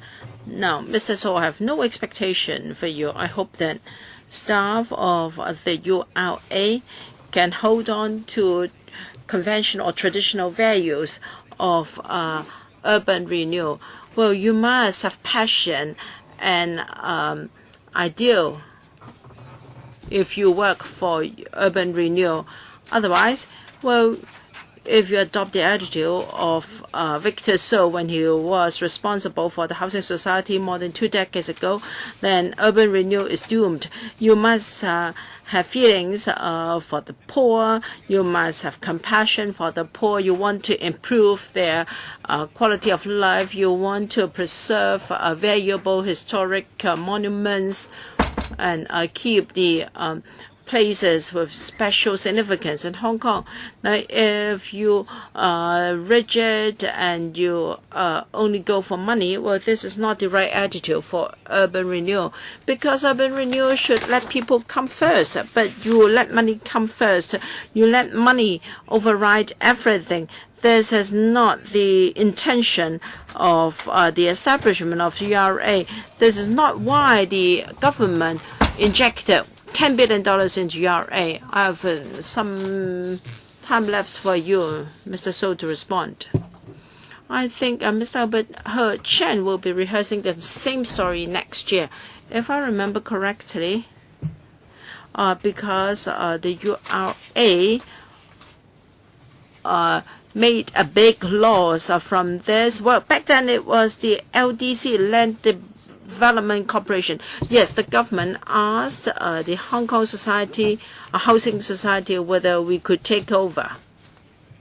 Of course, the Housing Society had limited resources. It's an NGO, independent of the government. We didn't have enough resources to take on that project, so this has nothing to do. No, Housing Society had already taken over. No, certainly not. Housing Society already took over and then gave up afterwards. That's the chronology of events. No. Let's check history.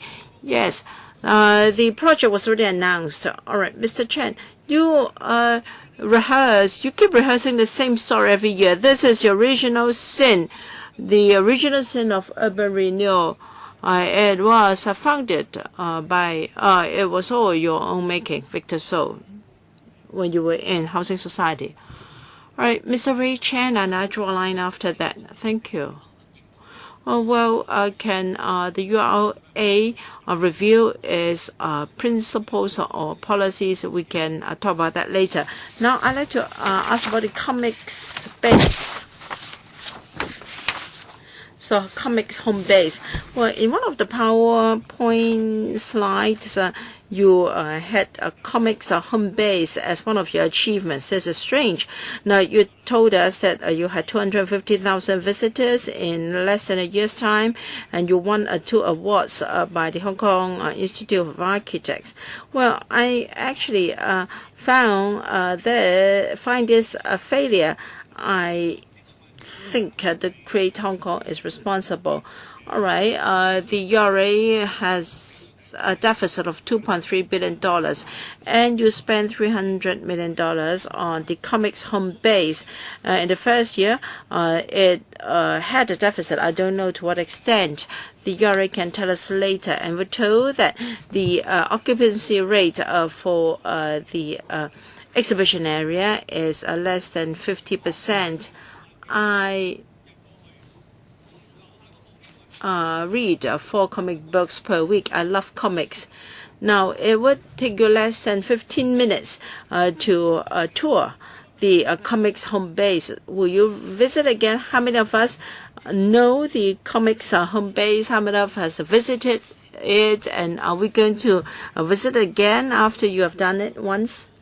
And according to the URA, they would like to cut rent, hoping to balance the books next year. I don't know why you are so confident, because after the novelty has faded out, I think the number of visitors would only be lower next year.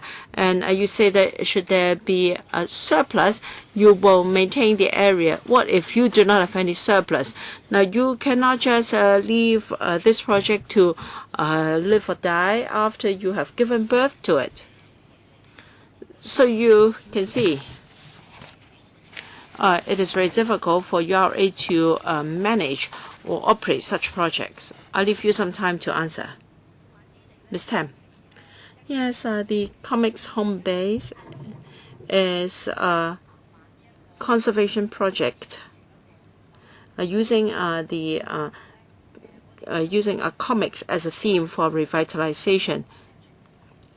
At the venue, we had a detailed elaboration on how the old building has been renovated to suit nowadays building regulations. It really an achievement from buildings point of view. And I agree that when it comes to revitalization, we have to continue to work hard.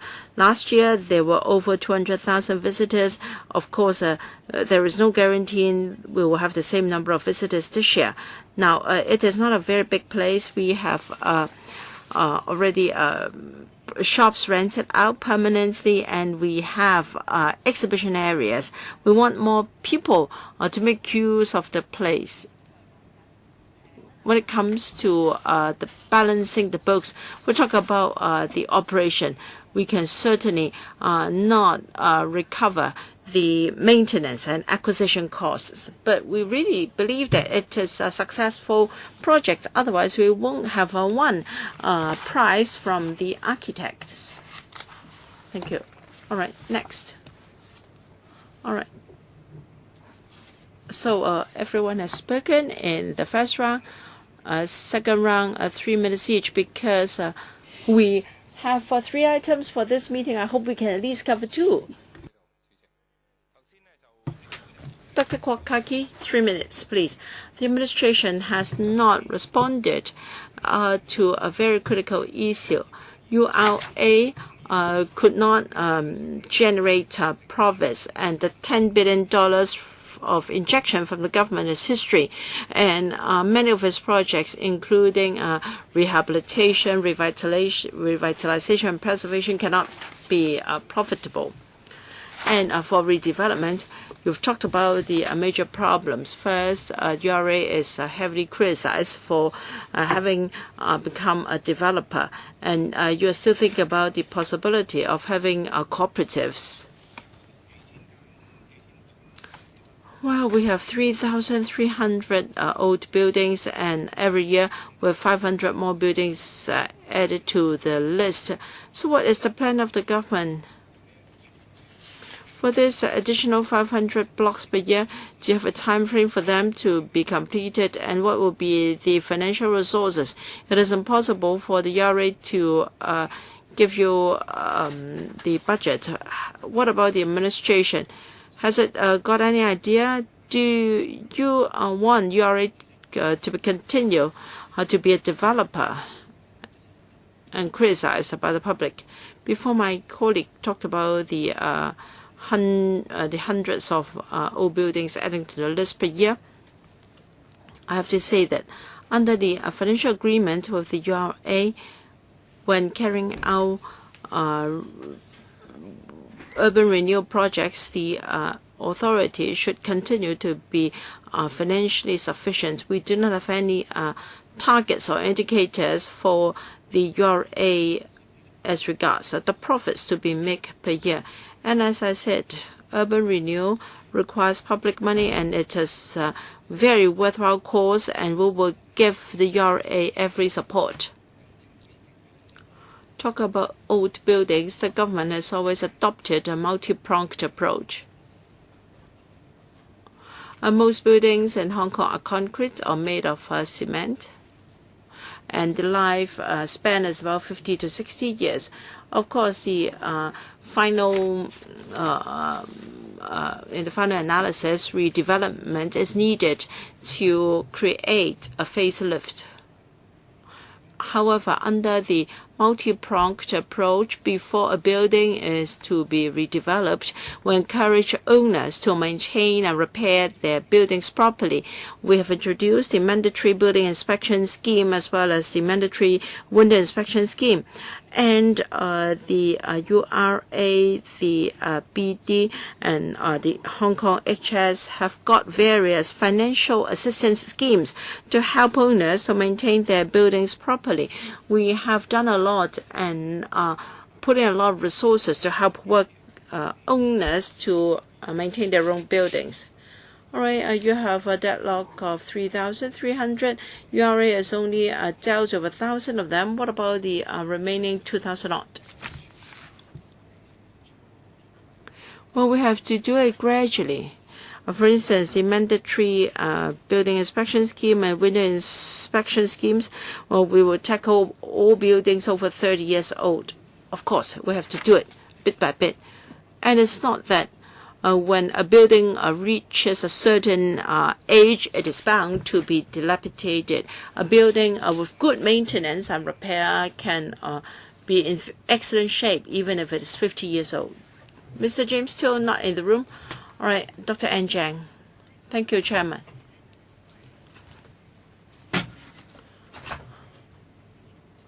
I've been asked to answer this question by people who do care about this, and that is the question of maintenance. Starting from next year, the URA will provide support to the housing society for maintenance of buildings, and it will also be responsible for providing support under the MBIS and MWIS, and they would like to know how many more new posts and new service centers will be established in the district to carry out this mission. And now people are worried that because of the deficit of the URA, will they cut the resources for providing maintenance support to buildings? Ms. Tam, as we said in mid-2015, we will then extend the integrated building maintenance assistance scheme to the whole territory. And for MBIS and MWIS, the housing society will still be responsible because there are a lot of cases to be tackled. If after inspection, building is assessed to be in need of maintenance, we will chip in to help. While we will boost our manpower, we cannot do it indefinitely. We will offer assistance to the most needy cases. We really have to consider the situation. I hope you can consider this case and give us a clear indication as early as possible, because the staff are worried and members of the public would like to have the services soon. Thank you. Dr. Fernando John not in the room. Mr. Kwok-wai not in the market. I've got a very short question. 3 minutes. All right. Some of the projects were loss-making. I think Mr. So could remember in the early 90s, and the LDC also took on some of these projects. For instance, if in this project you incurred a loss, the government would give you another site so as to make up for the loss. Why can't you adopt the same concept, Mr. So? If there is any old staff in the URA that still remember this approach, can answer. You're correct. K13 and K17 as a linked project in Chunwan. The government provided a site after premium was paid up. URA commissioned a contractor to build it. Yes, there's one possibility still. Land is money. Yes, we understand. We understand that urban renewal must be subsidized. In earlier times, you could make a profit because acquisition costs were lower, and then flat prices after redevelopment were high. But as escalation costs go up, and you cannot increase the plot ratio or building intensity as much, like the Central Plaza in Central. So as the differential gets smaller, you are bound to incur deficits. So perhaps the URA should discuss with the administration. In this particular project, say I have lost $1.5 billion. Can you give me a linked project so I can make up for the loss? Because the further you go, I think the greater losses you're going to incur. We understand that. So you must think of ways to reduce your deficit. We hope that the URA again think about this as regards to whether the FS would give you the green light. Well, there's a separate issue, but you must think of ways to address the financial difficulties. All right. All right, 20 members have asked questions, and I think we have had long enough discussion of this item. Thank you very much. Next, we can go on to agenda item number 4. Review of policy on the conservation of built heritage, progress report on heritage conservation initiatives, and policy relating to preservation of historical remains discovered at work sites.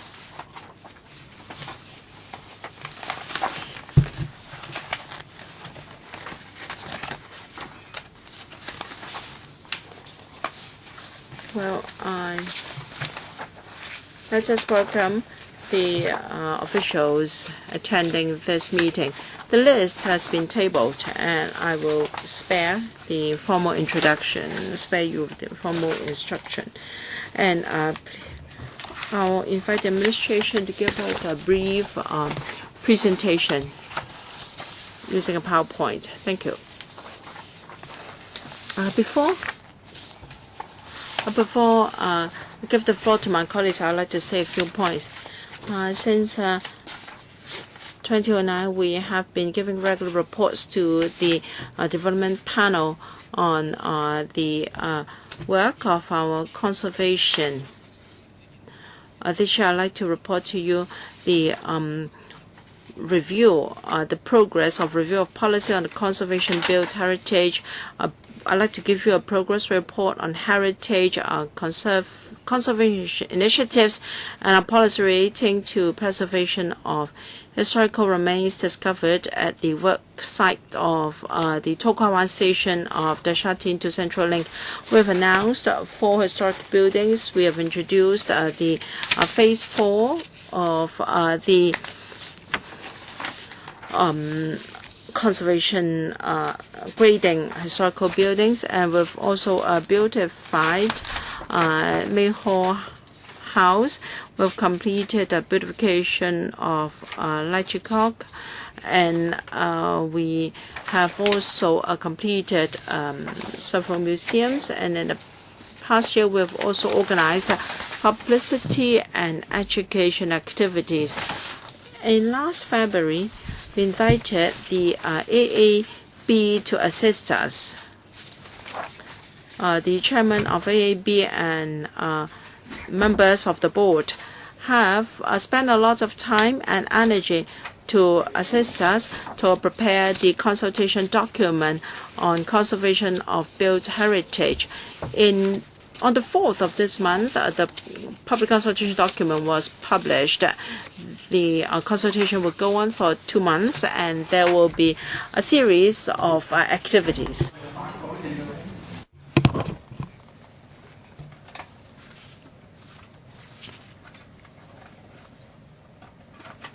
We've only got 3 people here.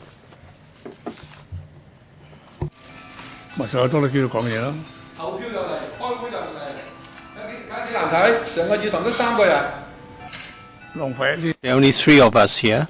燈光。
Let's continue, Secretary. Let me continue with the SCL, Shatin Central Link. Recently, there are some archaeological finds of historical remains at the site in Kwok-wai. We have reported to the AAB after discovery of a square-shaped well. The CEDD has revised the alignment of L9 road so as to align the road further away from the well to facilitate future exhibition of the well. I've asked the AMO to step up its work and to report the progress of archaeological excavation and findings to AMO, to AAB and my bureau. And we have also set up an interdepartmental working group to handle the matter. As for other historical remains that have been found, because the archaeological work has yet to be completed, it will be completed in the third quarter, and then we'll get more information for analysis, and then as a further step, we can consider preservation, proper conservation measures for the historical remains. And the AMO, after consulting AAB, will be able to come up with some definite conclusions on the way forward. Now I would like to give the floor to Mr. Andrew Lam, Chairman of the AAB, to talk about the preservation, and then my Deputy Secretary, Mr. Albert Lam, will be talk about the latest progress, and then we'll be talking about the relevant statutory measures that we can apply to the preservation of historical remains discovered at work sites. And then lastly, Mr. Tom Ming, Executive Secretary of the AMO, will be talking about, of the LCSD, will be talking about how we can carry out heritage conservation. At the invitation of the Development Bureau, in 2013, the AAB formed two groups to carry out some study, or into some documentation. In drafting, before drafting the paper, the consultation paper, we did some advanced preparation. We invited 150 stakeholders, including the concerned groups, preservation groups, owners, owner representatives in the discussion. After the preparation was completed, we started to launch some public education and consultation work. We have organized roving exhibitions, seminars, workshops, and we have prepared publicity leaflets. The consultation document focuses on the biggest challenge on preservation of historical buildings, and that is in particular preservation of privately owned historical buildings, and how can we consider relevant factors. The famous example is the Horton Gardens, which we could not preserve.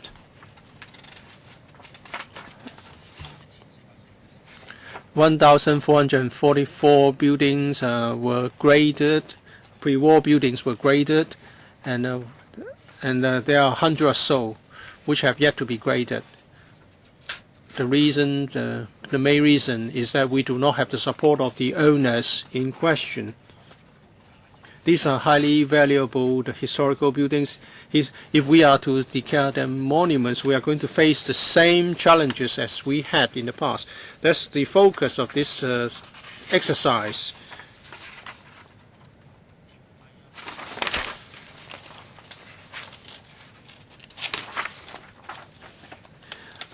We have heard from many people that the present grading system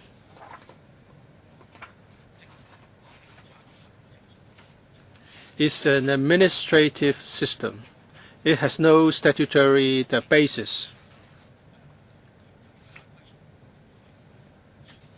Do we need to adjust the existing rules and regulations so that we can have some statutory power to limit or prevent owners from demolishing historic buildings? That's something we want to consult the public about.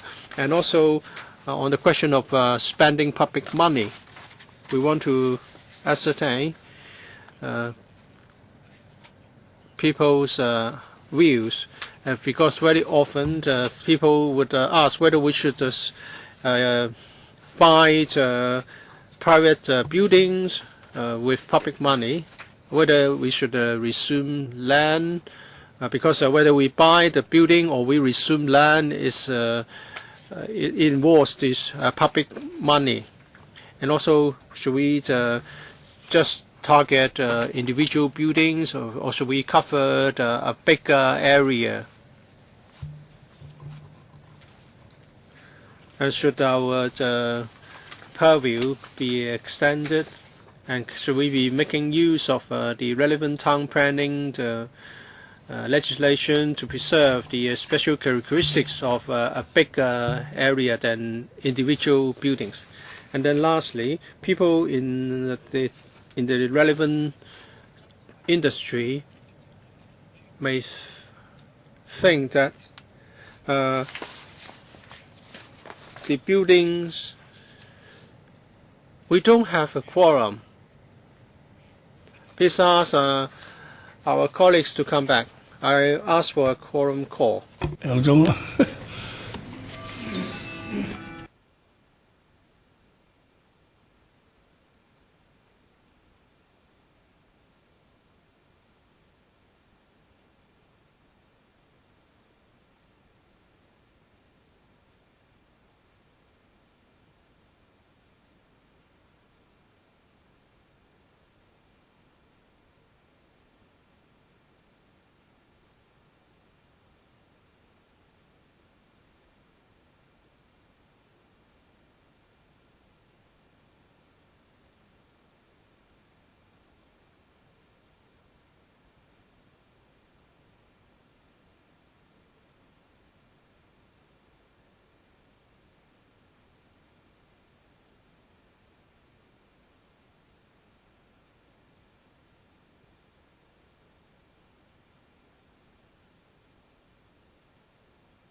阿姐繼續。Please continue. And we need to put another question, and that is the industry has been saying that the focus of the buildings ordinance is about safety. And as a result, we may not be able to preserve the original character of historic buildings. So soon we relax some of the rules in the ordinance, or perhaps some exemptions be granted. Also on this question of resources, should we set up a heritage trust?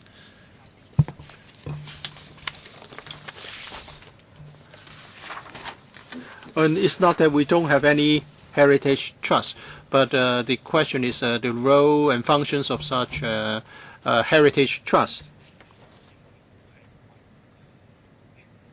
Under the existing system, we provide some incentives to private owners, but are they enough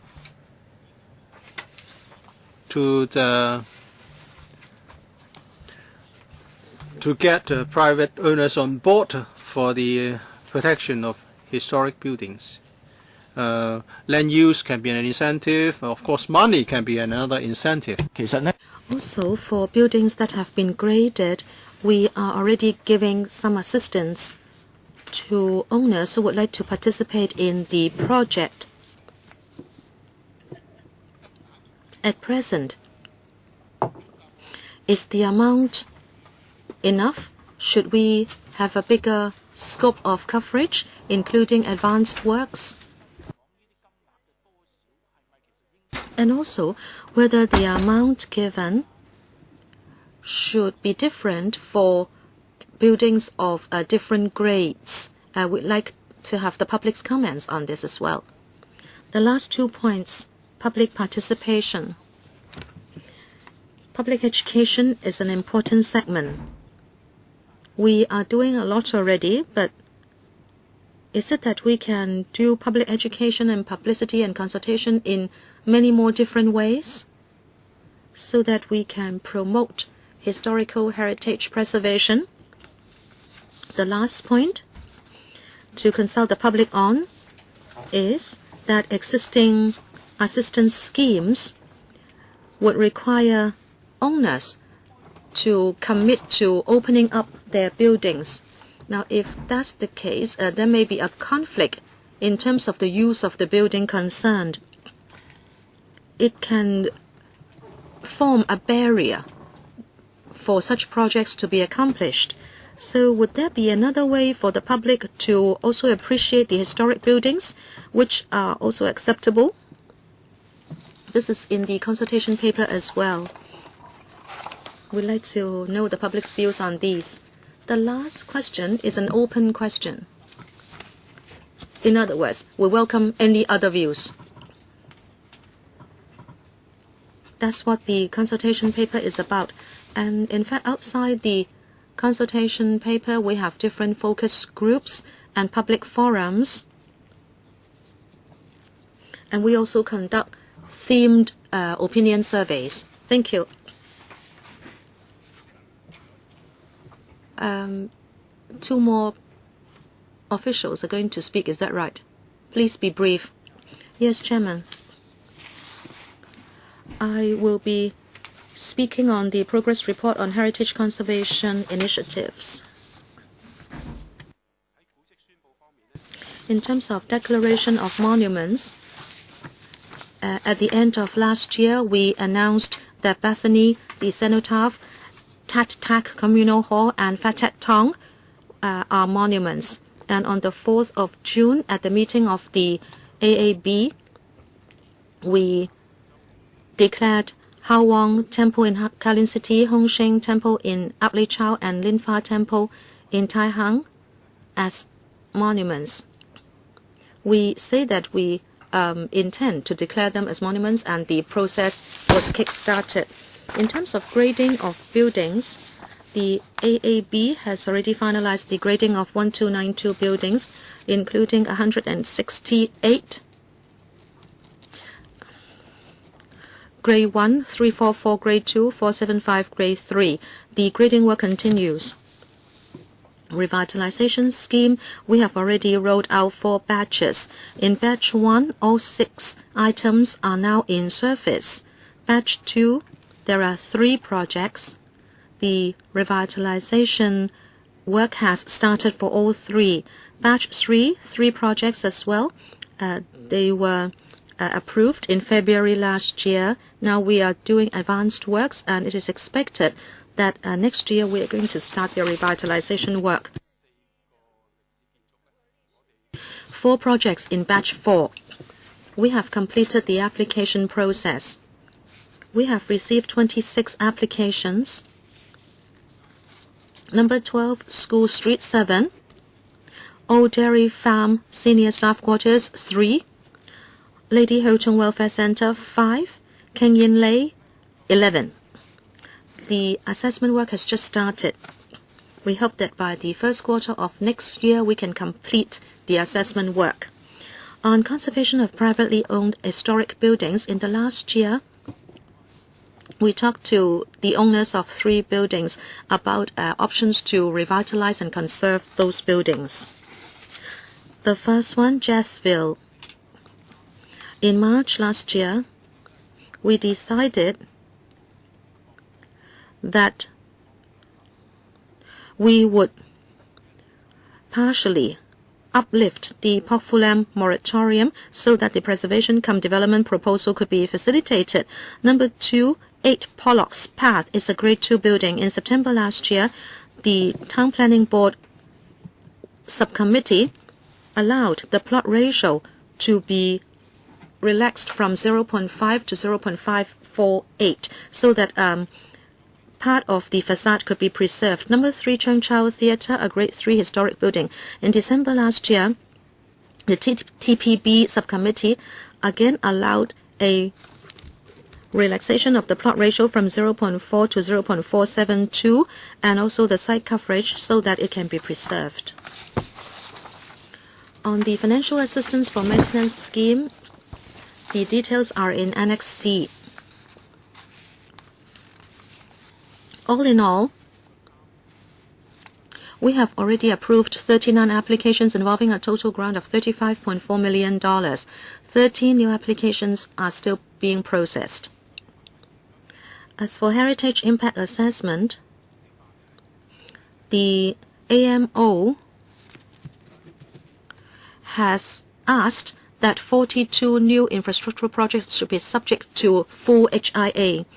Publicity and public education, the details are in Annex E. There are workshops, open days, exhibitions, seminars, and also courses on heritage conservation. We would promote heritage preservation through these initiatives. Next, I will briefly introduce to you the statutory provisions under the Antiquities and Monuments Ordinance relating to preservation of historical remains discovered at work sites. According to Section 12 of the AMO, anyone who is involved in the excavation of heritage must first of all get a license, and the AMO will vet the application in terms of the observation and experience of the applicant, and it will consult the AAB. If it is supported by the AAB, then the authority will approve the license. According to Section 13, before the license is issued, the Antiquities Authority should be satisfied that the licensee has had sufficient scientific training or experience. He must also have enough staff and financial or other resources to enable him to carry out the excavation and search. And as for any result of excavation and search, that must be subject to appropriate arrangements. Okay, another one.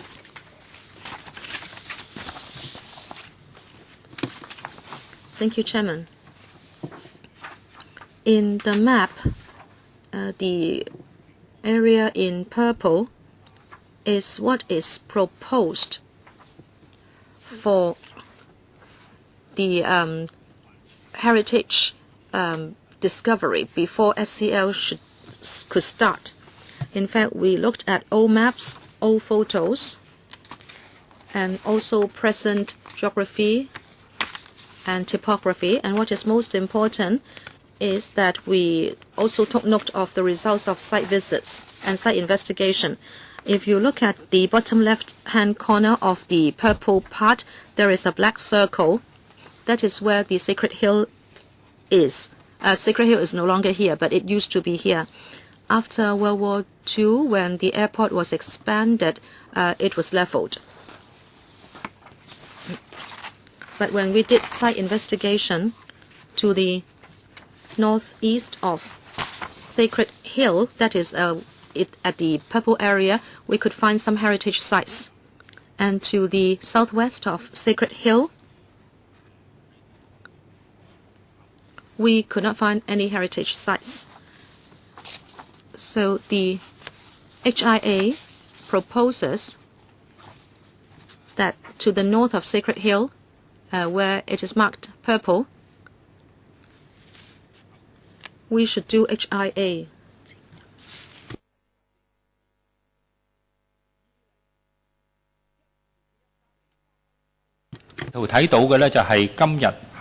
This shows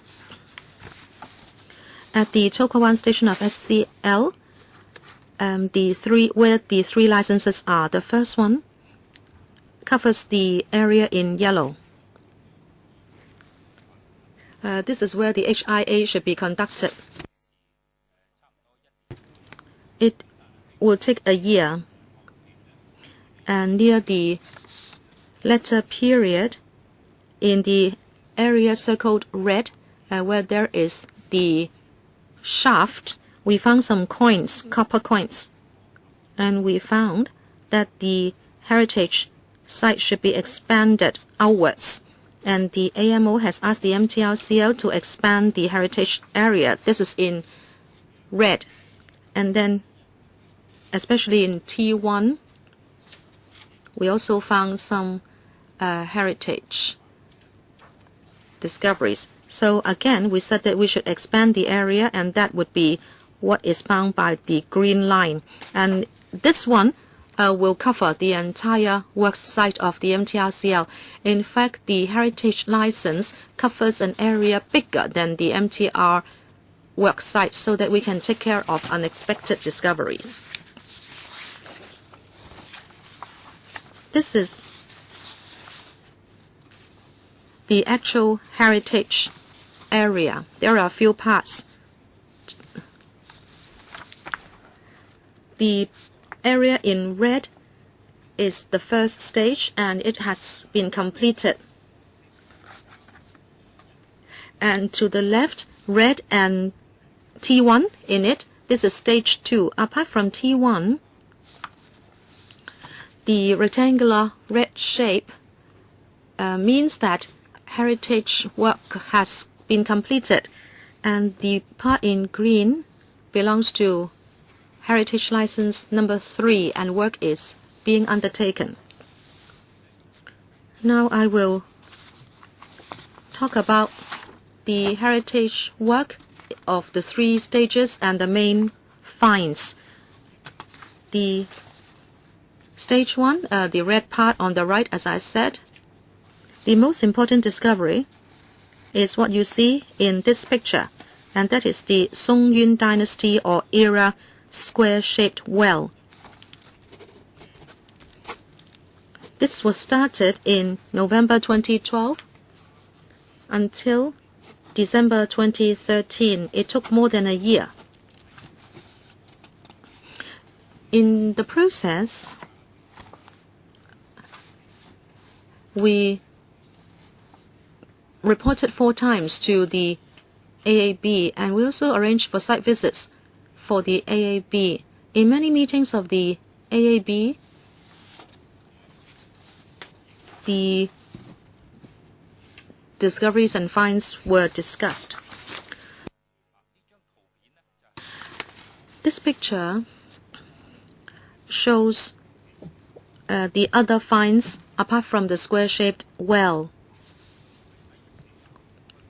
This is also in stage 1 site. They can be divided into 3 periods, from 1920 to 1960, and then late Qing dynasty to the Republican area, and then Song-Yun dynasty finds. In the top picture, you can see some farmland heritage sites from late Qing dynasty to the Republican area. And in the interim report, which has been uploaded to the web, we reported that 293 sites have been discovered, and 151 of them had to do with the picture in the top right-hand corner. We could see such small lanes in fields in the old area. And in the bottom right-hand corner, you could see old graves. When it was discovered, whether it belonged to the late Qing dynasty, to the Republican area, or in Song-Yun era, before they were excavated, they had already been disturbed by people before, and therefore they were quite scattered. However, the team did detailed records on them, and photos were taken. In the report to be compiled, there will be a detailed account on the entire process of heritage discovery. In December 2013, the AAB had a discussion on how to deal with stage 1 discoveries. The focus was on preservation of the Song-Yun era square-shaped well. As for the other discoveries, including the ceramic shards, coins, metal, wood, etc., it was mentioned whether they should be exhibited in a museum. On the 4th of December last year, that was what the AAB discussed. As was mentioned, near the shaft we found Song Dynasty coins, and so we asked the MTRCL to expand the heritage site. In stage 2 shaft, we found some heritage finds, and that was concentrated in area T1. We could see J1, where there is a square shape. That is another Song-Yun era square-shaped well. And then at H11 near the bottom, some people call this a well, but even now we cannot be sure that it is a well, because we have doubts about its structure, whether it can be called a well. We are regarding it as a pit because we could see some wooden structure within it. Later on, we might have to lift the wooden structure out to have a closer look. And to the left of the picture, you can see something in white. Those are the remnants of walls of previous residential structure, and also some pipes. Since they could break easily, we would have to lift them out before we can process them. So it's clear from the remnants of the walls that there should be more that could be seen with further excavation. And in stage 3, we are still carrying on with the investigation work. Now this is how T1 looks now. You can see the square-shaped well, you can see the pit, and also the remnants of walls. and the team will dig deeper into the ground. And they had dug so deep as to satisfy themselves that there would not be more archaeological finds, and the team estimates that there might have been burning in order to open up more land. This is what we see now at T1. But the important thing is that we must expand the site before we can fully understand the configuration of the residential structure as shown by the remnants of the walls. This one shows the further expansion in stage 3. The area covered in blue, in fact, are the remnants of the walls, and this area has been expanded in 2 areas. The first one would be where the original ventilation shaft of the Kwok-wai station is, and then if you look at the left bottom corner, you will see the pedestrian passageway. Again, in these 2 areas, we could see some wall remnants. You could see the white area. It is actually an extension of the sewage nullah. And in terms of the pedestrian passageway, we did not see anything important until now. We could just see a refuse pit. I will continue with our archaeological work. Let's look at the distribution here. And this is the latest discovery in stage 3. It was not too long ago. We found a water system divided into 2 parts. The first is white, and that's where we have the water channel. And then there might be a well, but it could also be a water channel structure. We're still trying to study the function and period of this find. This is around 1920. And then below the water channel, we have found some square structures. We have to see whether later people have built on an older structure. So we have to study further. Right, that brings us back to the location where 3 licenses were issued. T1 is the red square at the bottom. The water channel is near the black spot. In phase 3, archaeological works are still going on.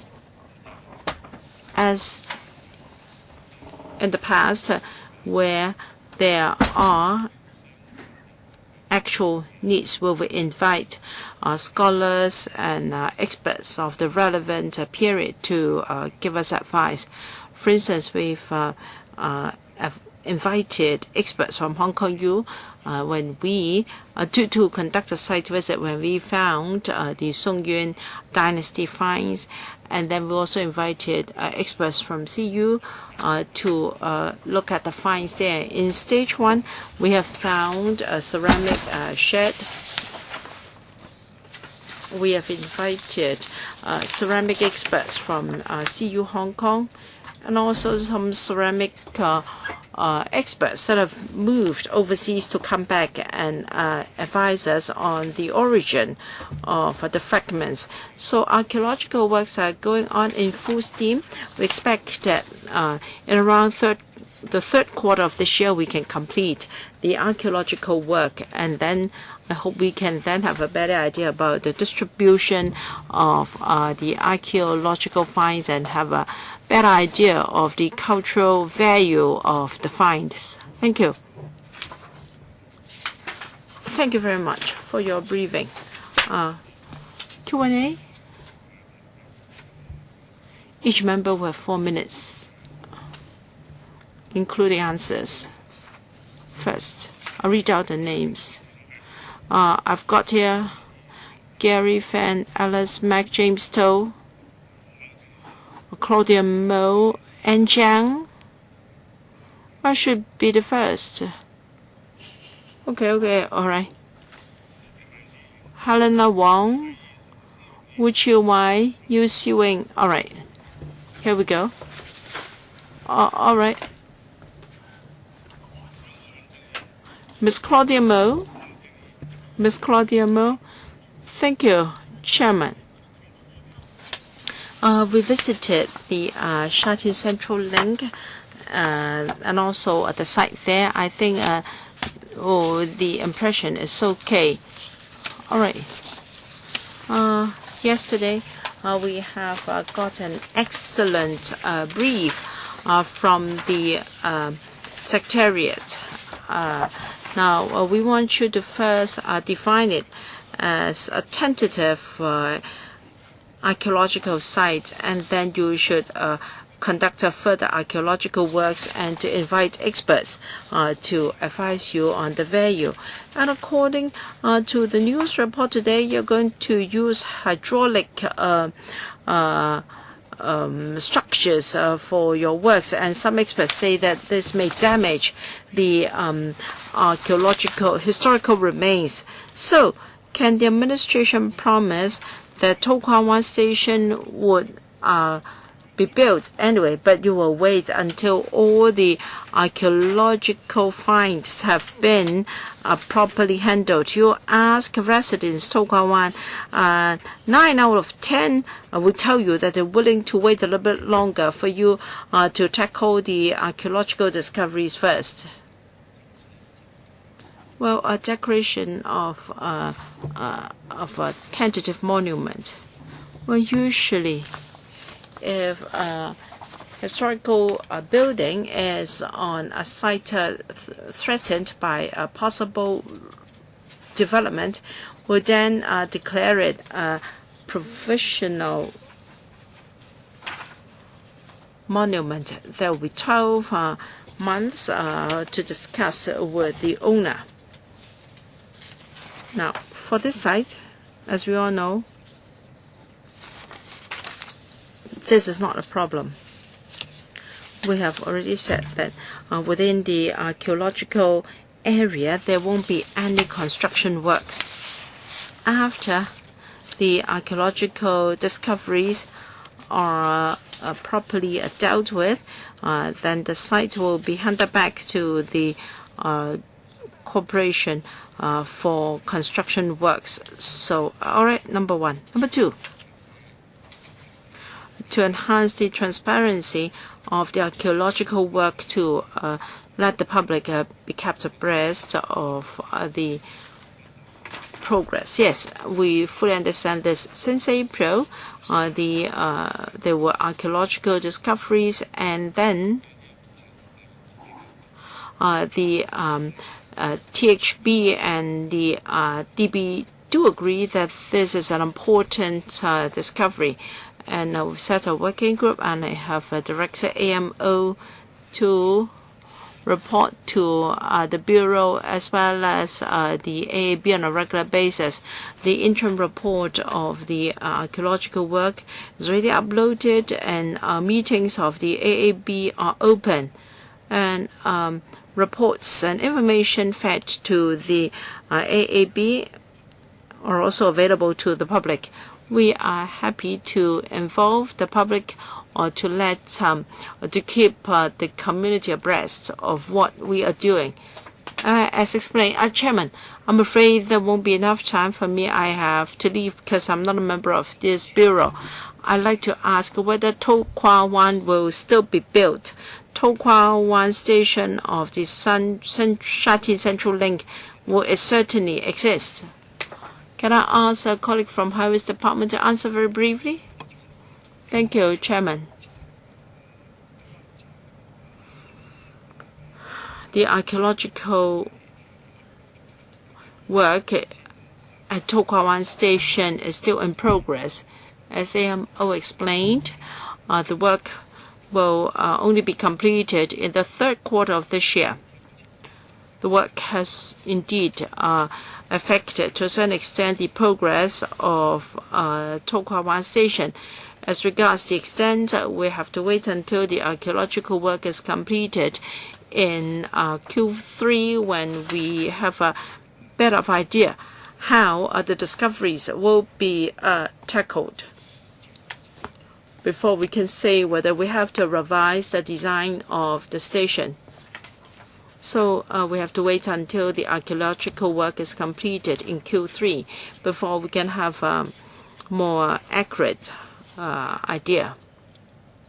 Ms. Alice Mack. Now, whether it be the Shatin Central Link or other developments, if in the construction process historical buildings are found, of course you will try to preserve them. We know that in the NT there are new development areas in the pipeline. There may be historical buildings not yet graded. They are not really graded as monuments yet. The history may not be very long, but they've been there for decades with some cultural history. Take Yuen South ND as an example. You are conducting a consultation on that project. There is Kamnam Gun, a monastery or a Taoist temple. It has been there for decades. They have got the traditional relics of Taoism there. Now, in your OZP, you have zoned it a residential area, so you're going to relocate the temple, right?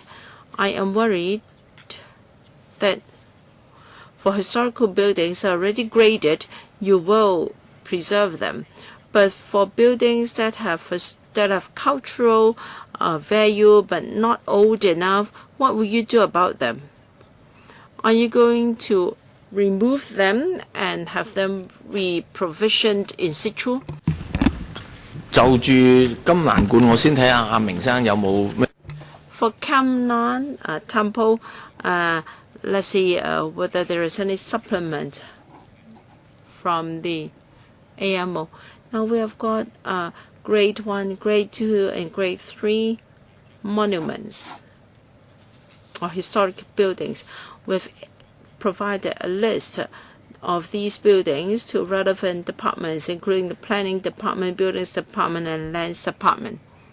Should any development project affect this historic buildings, these departments will discuss with us again to see how they should be dealt with. So, in due course, if there is a specific plan for a particular historic building, we will discuss with the relevant department. If it is a private building, well, I understand. If it is already a graded building, you will do something about it. I'm talking about historic buildings not yet graded but with cultural value or heritage value. I think it's hard to say in general how we're going to deal with old buildings not yet graded. The overriding principle is we will not uproot such buildings lightly to make way for new development. We only do it as a last resort. As we all know, the Yuen South NDA is still in a consultation stage. We will bring back your concern to the relevant authorities. Let me repeat, for graded historic buildings, I'm sure the administration has the policy to preserve them. But for buildings not yet graded with heritage or cultural value, now not just Kam Lam temple in NT or Yuen South, there are also other similar buildings with a heritage value. I hope the administration can consider how they can be preserved. Your views are noted. Thank you. Mr. James Toe.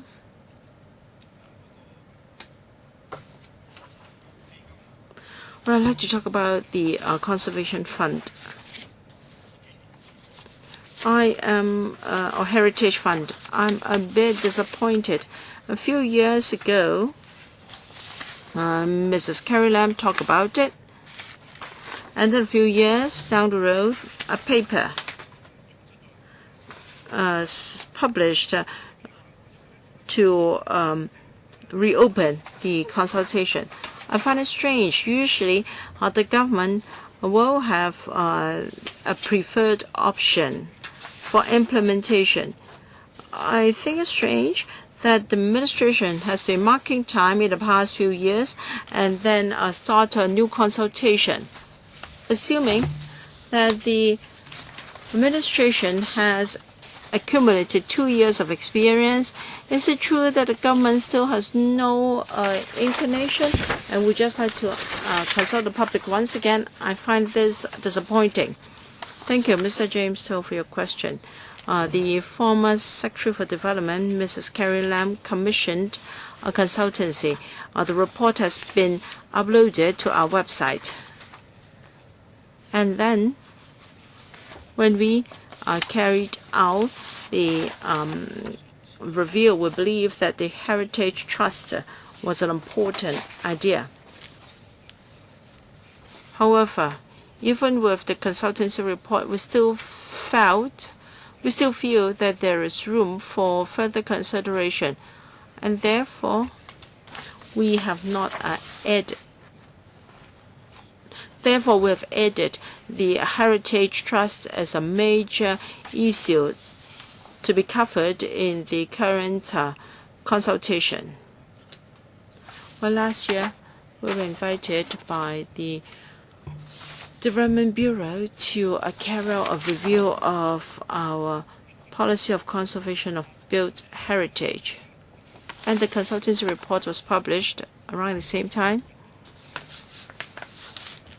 And when we consider the strategies, now if both consultations are about utilization of resources for conservation of heritage, there might be some confusion. So we decided that whether the fund should be set up, if yes, the functions should form part of our public consultation. Perhaps I should briefly summarize my views. I am so disappointed because I'd like to know whether you're going to have a trust, not for education. You have been educating already. And now, other than land exchange and transfer of plot ratio, will you consider setting up a heritage trust? Now, if there are private buildings that are really valuable, perhaps you can use money from the trust to buy the buildings. I'm talking about using money from public coffers to do that. Do you have the ambition to do that? Now, of course, even if you revive the consultation on this part, again, you may come to the same conclusion a few years down the road. But the question is whether you have the political will to move ahead. It should not be something for the board chaired by Mr. Lam to consider. Yes, the consultancy report proposed an injection of $900 million for establishment of the Heritage Trust. In fact, how much can $900 million do? It won't be enough to buy historic buildings, even if you rely on its income from interest to keep up historic buildings is useless. I'm pleased to hear the remarks from the Secretary. So I think he knows that the suggestion from the report is useless. So I hope he will not just take that out and consult the public. Thank you very much for your trust, but we must not allow the government's will to prevail, to dictate what's going to happen.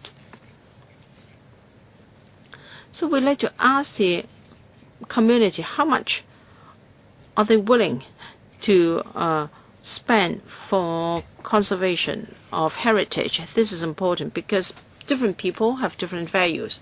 Thank you. Now,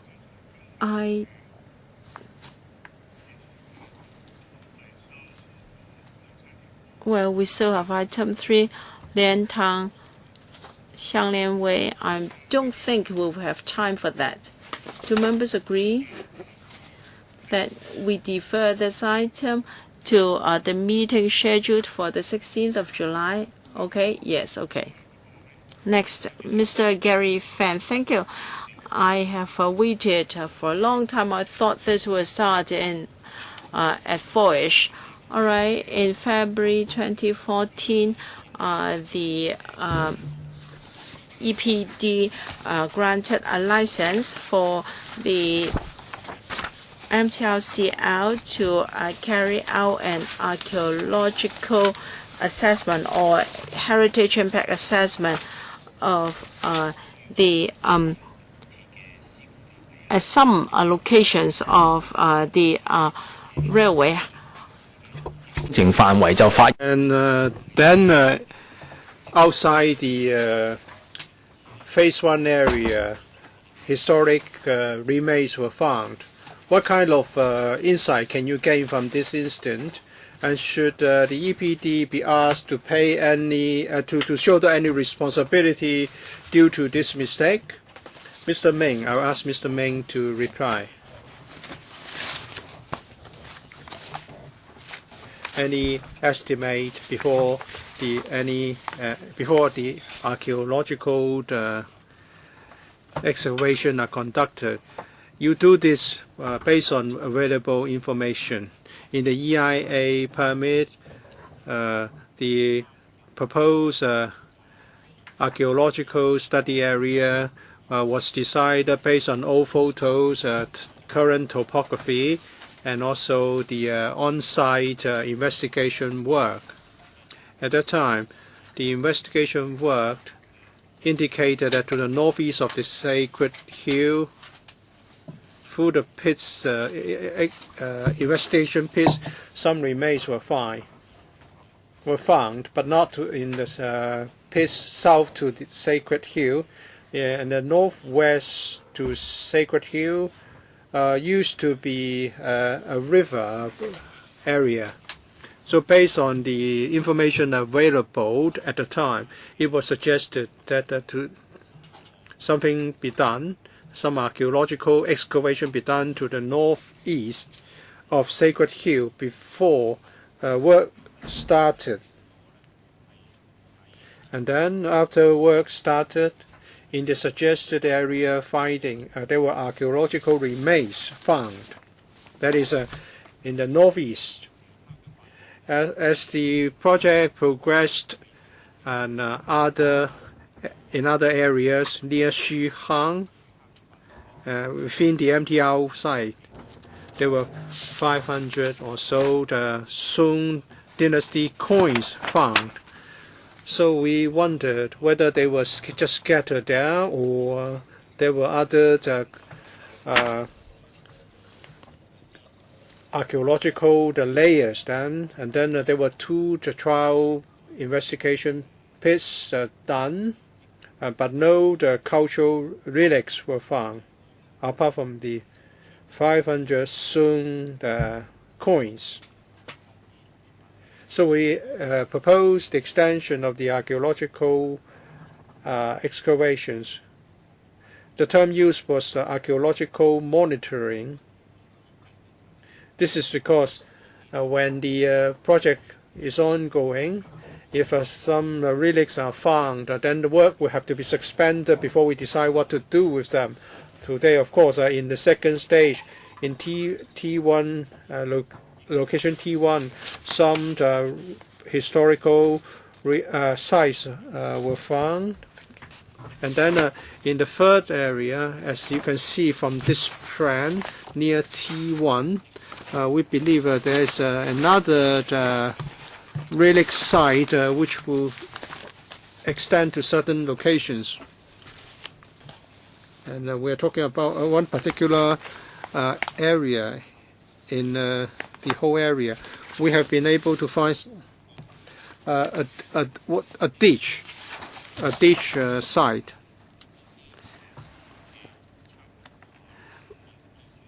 We did the advanced archaeological excavation work based on the information available at the time, and depending on the relics found, we would make recommendations as to how the area should be extended.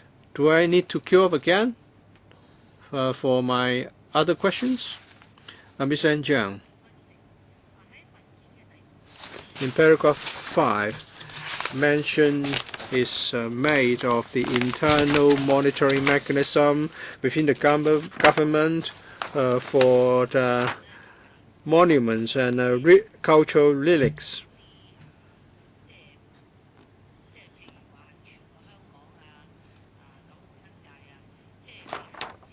But do you have something for Hong Kong, Kowloon, and NT with regard to important sites which are well known to Hong Kong, where 100 years ago, 200 years ago, and 300 years ago, there were settlements, there were people who settled there.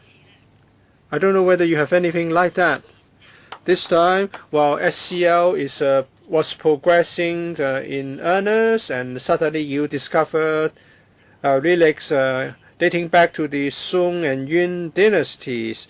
We were happy to learn about that. And it was found by the MTR Corporation. You published the news. You let us know.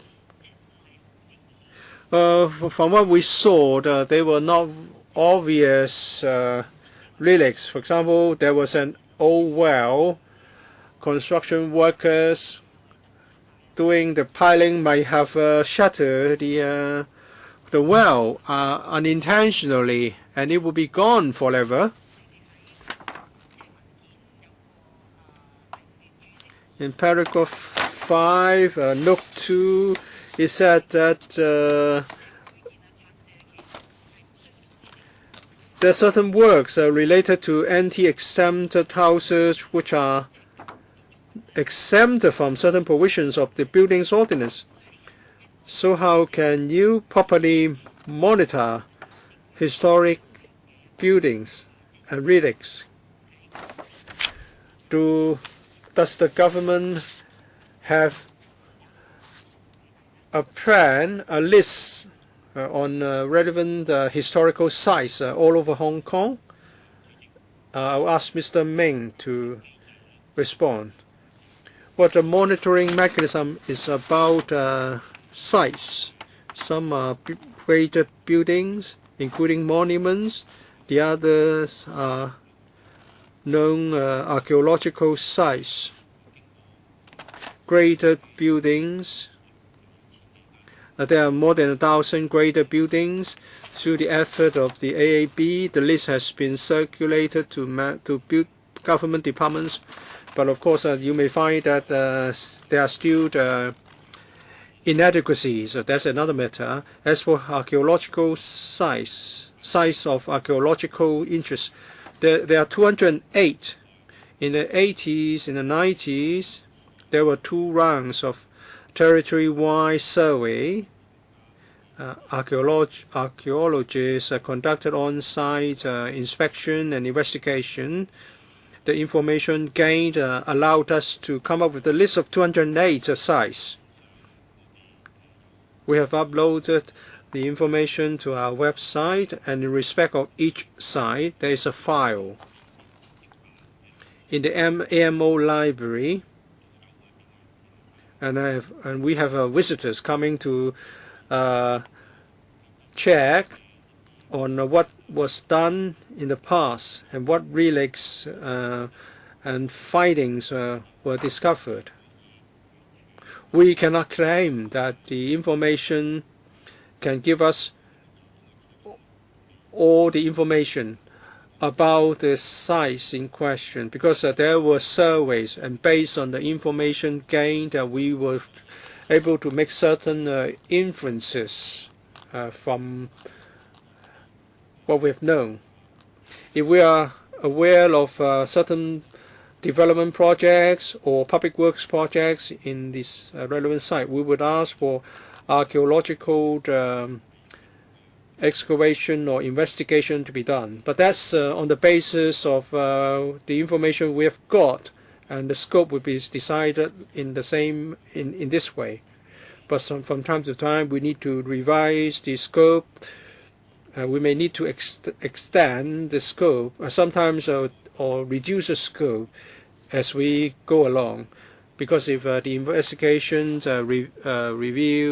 reveals no findings, we may have to revise the scope correspondingly. Dr. Helena Wong, I think the general public would certainly like the SEL to progress smoothly, but at the same time, we don't want to see Song Yuen relics be destroyed. We asked the MTRC when we pay the visit that whether some fine-tuning can be done so that the SEL will pass underneath the Song Yuen relics, and so that they will not be affected. We would like the MTRC to promise us that much, but now the archaeological work has been outsourced by the MTRC to a team of archaeologists. Of course, the Secretary for Development has given his approval for this to be outsourced. So people are concerned about the role played by the government, AMO, AAB, Development Bureau. What roles would you play in the process, and what is the decision-making process?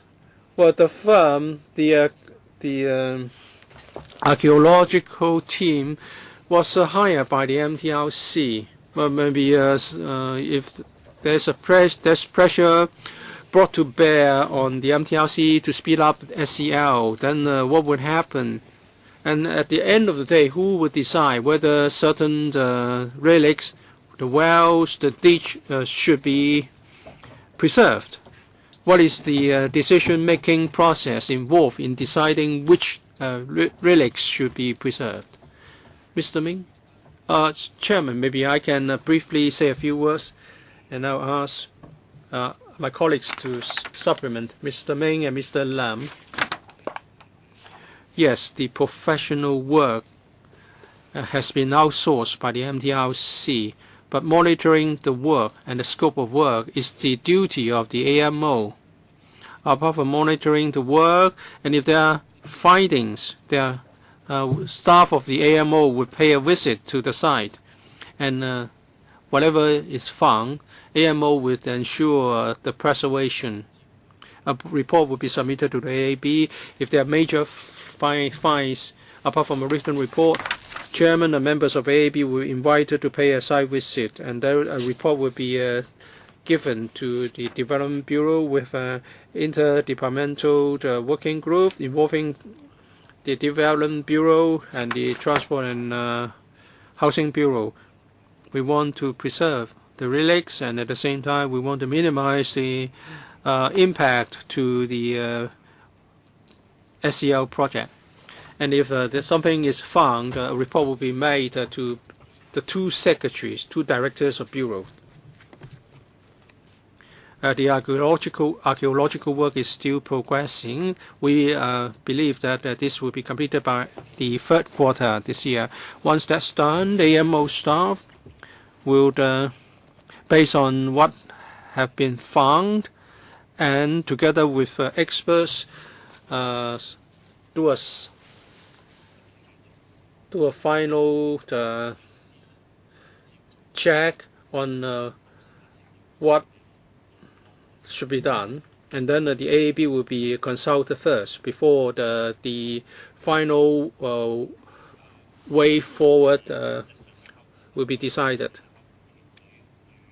Mr. Ming, Well, the archaeological work is being done by the team of archaeologists, but AMO will send people for on-site visits every week.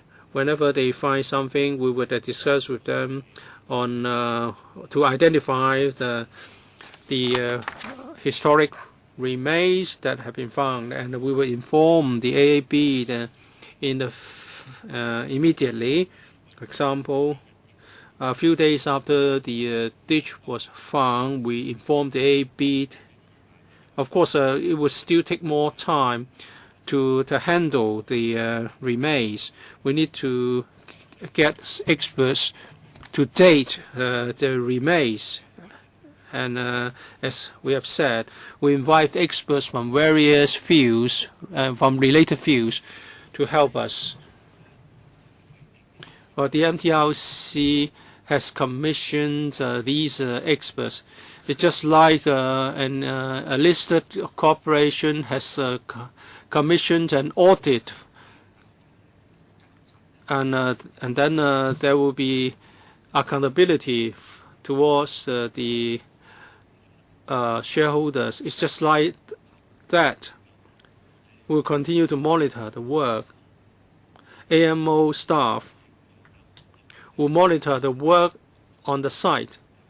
And in terms of the monitoring mechanism, we are going to play the monitoring role together with the AMO and the AAB. Mr. Kwok-wai, the consultation document says the government would like to set up a heritage trust with an injection of $1 billion.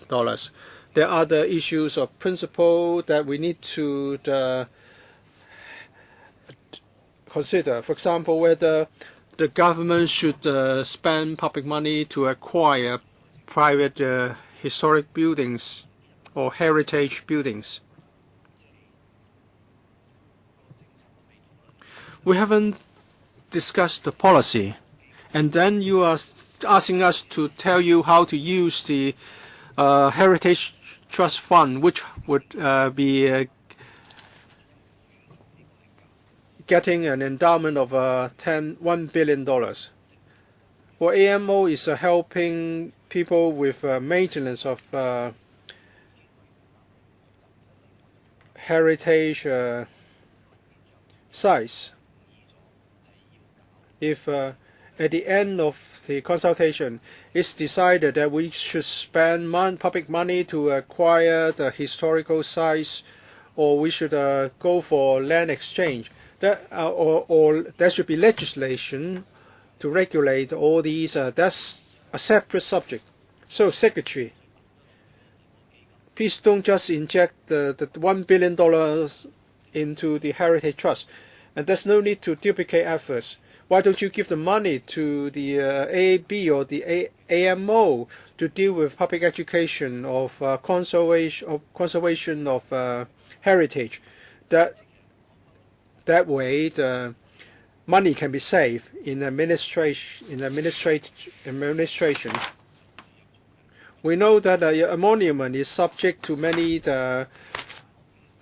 regulatory requirements. But what about graded buildings? 1, 2, 3.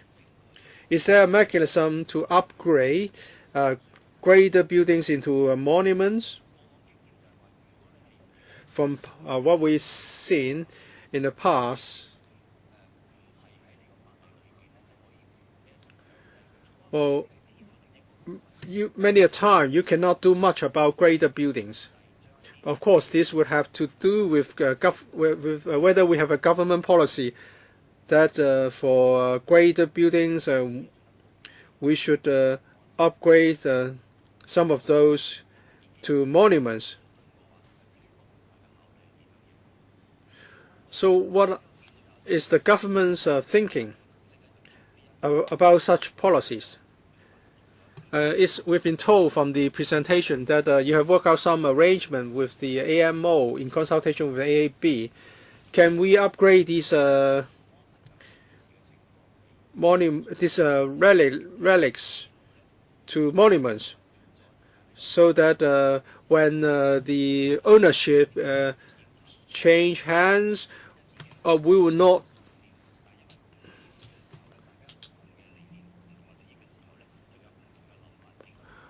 not be subject to the duplicated efforts of having to discuss the matter again with the new owner. Mr. Lam will respond to this question. Well, the figure is $900 million. Earlier on, the government commissioned a consultancy study. The consultant came up with this recommendation of injecting $900 million into a seed fund. And then the income, say $60 million per annum, will be spent on education and the preservation of government historic buildings or the partnership scheme. That's only a recommendation of the consultant. This time, our consultation is really about the need to look at the principles first, instead of consider the trust fund in isolation. But we would always also ask people whether we should set up such a trust fund, and should the money be spent on public education and preservation. There are people who think that we should use the fund to acquire historic buildings. We are going to consult the public about this as well. Second point. The statutory monuments and whether graded historical buildings can become declared monuments. If I remember correctly, there are 105 statutory monuments. As for graded historic buildings, there are 168 Grade 1 buildings. Looking at the figures, you can see that if we make use of the same approach to turn Grade 1 historic buildings into statutory monuments, then the same problem will arise. And that is, once we trigger the law, public money will have to be invested. It's the same consideration. Just like the Houghton Gardens case, the owner might ask for certain compensation in cash or in kind, that is the exchange of land. So the first question to ask is, since there are views saying that the present grading system is just administrative in nature, should we consider making use of other approaches, including a legal approach, in order to preserve historic buildings? This is an important point in the consultation document. But we also know that if we do that, there will be some impact on private property. The third question. Now, my understanding of the third question by Mr. Wu is the existing arrangement is such that the building may be graded 2 or 3, and then the owner can already make use of the assistance scheme, and the ceiling for each contract is $1 million. If he gets the money, he will have to comply with certain conditions, including that he cannot demolish the building within the next 10 years, and also if there is transfer of ownership, the new owner has to comply with the same conditions. But it doesn't mean that such buildings will automatically be upgraded, not to mention whether they are declared monuments. We are saying that as long as you are graded, and if you don't have enough resources, then you can make use of the assistance scheme. But in the policy review, we are saying whether $1 million is enough for buildings of different grades. We are saying whether we can give different kinds of amounts to buildings of different grades. Next member, Yu Si-wing. Thank you. I think the public also support preservation of historical remains and also revitalize historic sites. But then the public would also be interested in the cost effectiveness. The data are quite scattered and don't give us a unified picture. Now, my question is, how much do you spend overall in a year? Because I only see scattered data. Also, in terms of visitors, in Annex A and Annex E, we see different activities and visits. Again, the figures are scattered. I remember I used to be able to find the figure of $500,000 people every year making visits to these sites and buildings. But it seems the figures that add up from these annexes is bigger than 500,000. So can I please be put in the picture? And of course, we are concerned about Kwok-wai and how the historic site can be preserved. Of course, it is good if it can be preserved on site, but we have to strike a balance between that and people's livelihood. In other places in the world, very often they just put the relics and finds in a museum. It is more convenient for visitors. If you just preserve it on site, it will be difficult for you to protect them. As you know, it will be a station and it will be very much frequented by people, so you will have difficulty preserving the wells and other relics. Like Murray House, it was moved. The entire building was moved from Central to Stanley. The effect is quite good. People go to Stanley, they can have a nostalgic look at the building and at the same time have dinner there. I think it's quite a good idea. So do you have any standards for moving the relics or buildings? Is it that if there is a big cry for something or against something, then you would not move the buildings, and the reverse is true if it is otherwise? Secretary, thank you, Mr. Yu, for the questions. As for the expenditure on preserving historic buildings and sites, I can supply a paper after the meeting, but I can explain to you the framework. There are three aspects.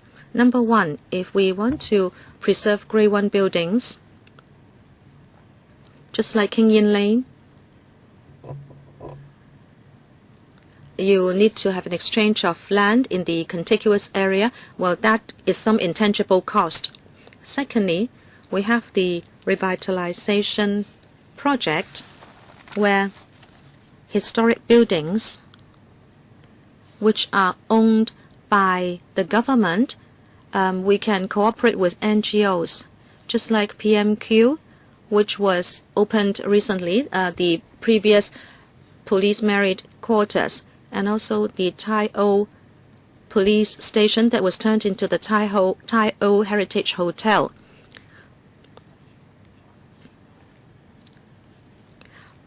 If there is a proposal to revitalize the building, there will be two kinds of subsidies supplied by the government.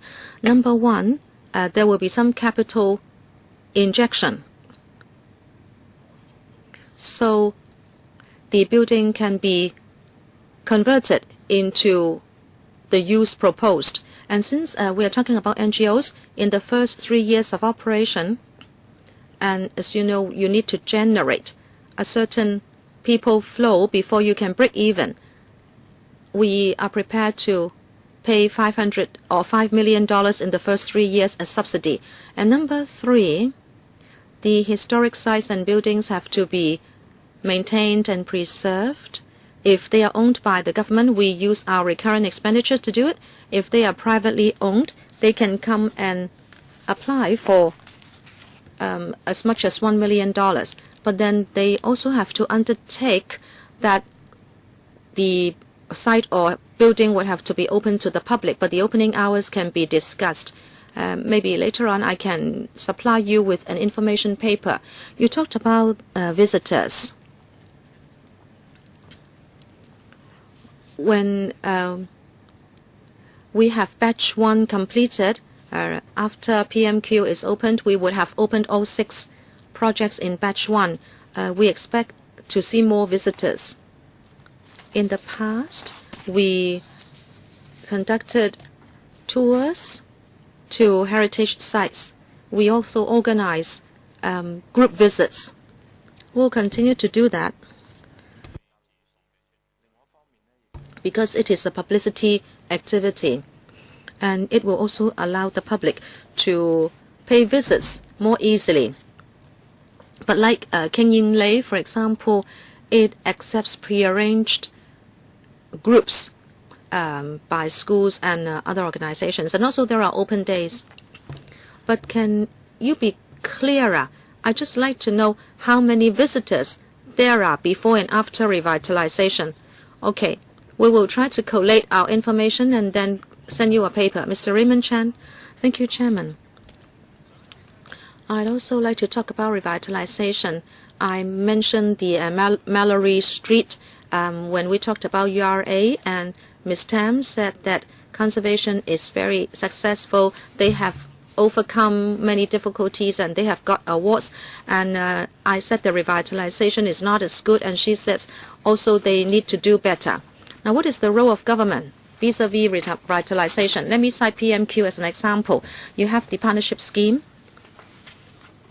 You identified a partner, and then they come up with a proposal, and then it seems the ball is in the other's court, and they will be responsible for the success or otherwise of the project. And then comic space, you measure the success by the number of visitors. For PMQ, it would mean that you are very successful. Just 350,000 in 2 months, and in the press release you say 500,000 just in 2 months. And if you have the papier-mâché pandas moved to PMQ, I'm sure it will attract even more people. And then the PR company said that a dessert shop was able to break even right after opening. But I know somebody who works there, and in fact it is not very much frequented. So I'm asking you about revitalization. What is the role of the government after you have got a partner?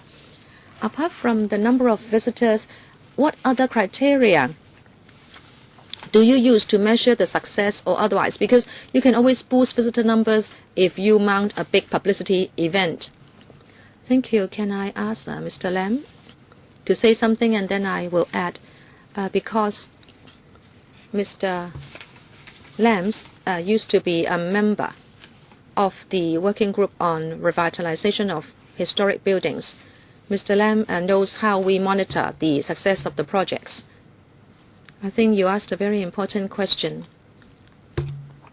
because the entire revitalizing historic buildings through partnership scheme is not such that the government dictates the use of a certain building. Rather, society has the flexibility to make proposals, and we apply 5 criteria. First of all, you have to respect the historic building. You have to reflect its historical value and significance. But when we vet the proposals, we also need to look at the business plan, the financial viability, and also the social enterprise angle.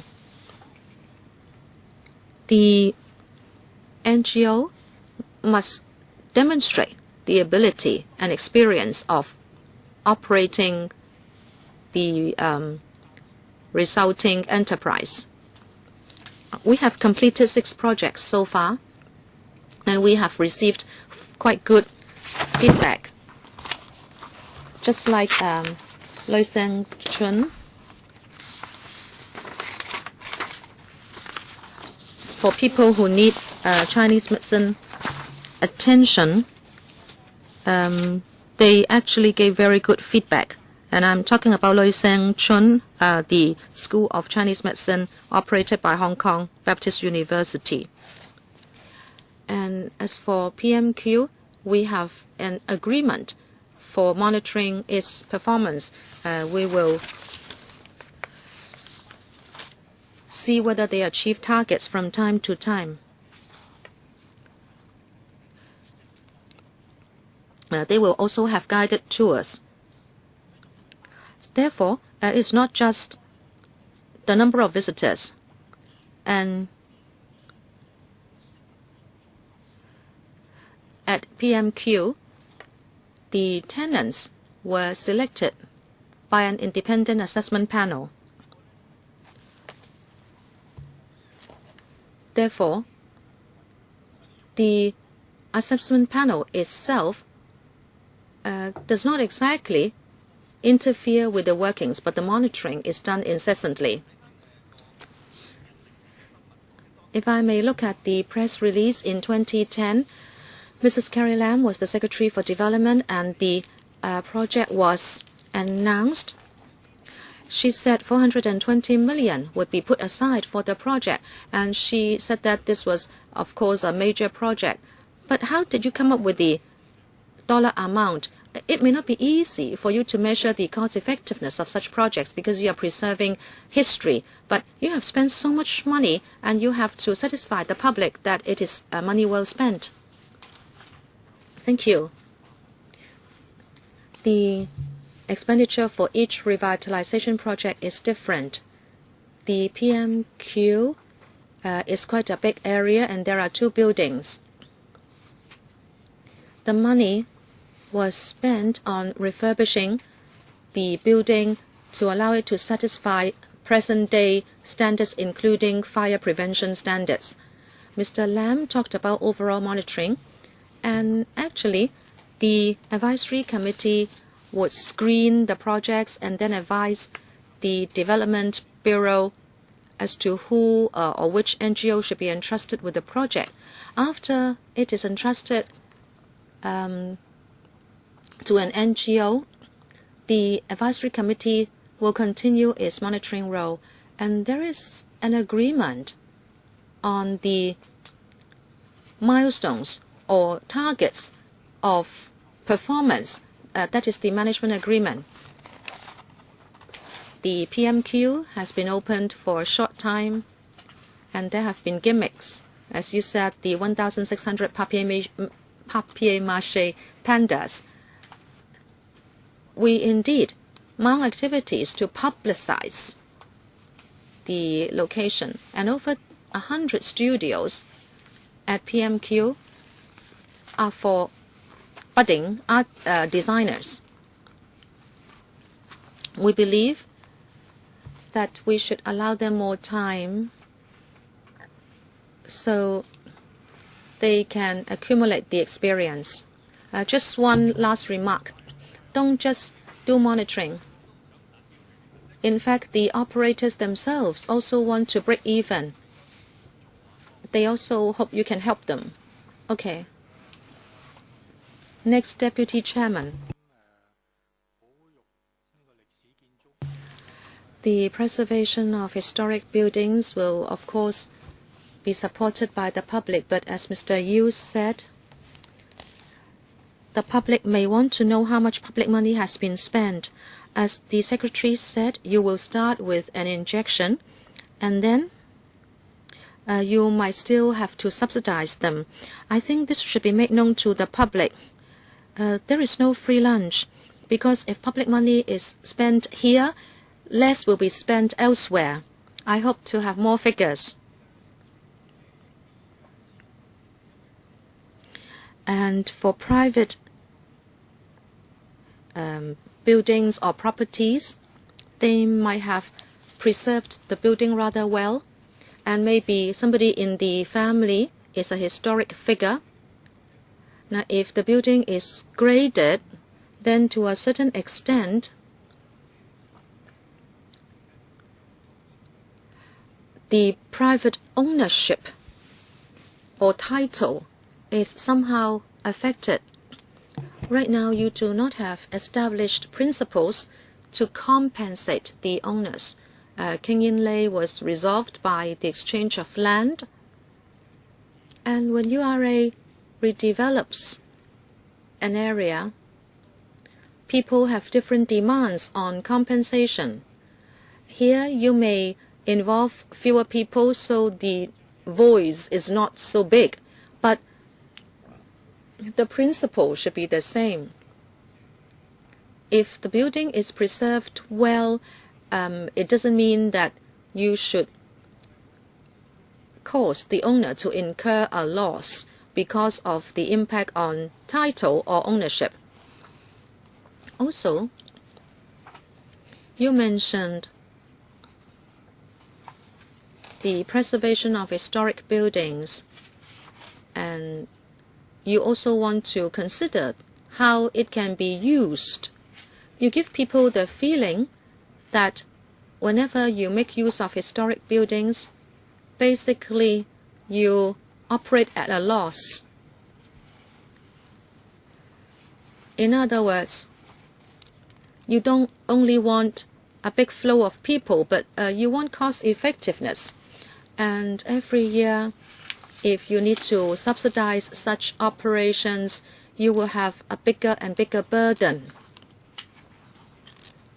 Society needs to know how much we are paying for preservation. You mentioned a fund or for preservation. How can you promote it? I have the feeling that you are rather passive. Of course, different places and cities have different ways of doing it, and some do it better than others. They have trusts. For instance, in the UK, where no subsidy from the government is required, they are able to generate income from the buildings themselves. So I hope you can think more along this line, and I hope that the community can also give their input during the public consultation. We should not call these buildings a burden. I think in addition to appreciation, we can make good use of these buildings. Of course, I look forward to input from my industry as well. Thank you, Mr. C. All right, second round. Mr. Gary Fan. A follow-up question. That is the size of the archaeological work. Can you extend it? Because when we did a site visit, I asked the CISD. Now the Sacred Hill is leveled, and the answer I got was the assumption was on Sacred Hill there shouldn't be any artifacts, and as a result, some discoveries were made from the Song Yuen dynasty. So I'd like to ask, how come the boundary has not been extended? Because for phases 1, 2, and 3, they are mainly involve the To Kwa-wan station, but for areas not within the boundary of the To Kwa-wan station, you are not going to work on them, because I'm worried that the extent is too limited. Can the administration or the AMO consider enlarging the site so that you won't carry out archaeological work there simply because there is where the To Kwa-wan station is?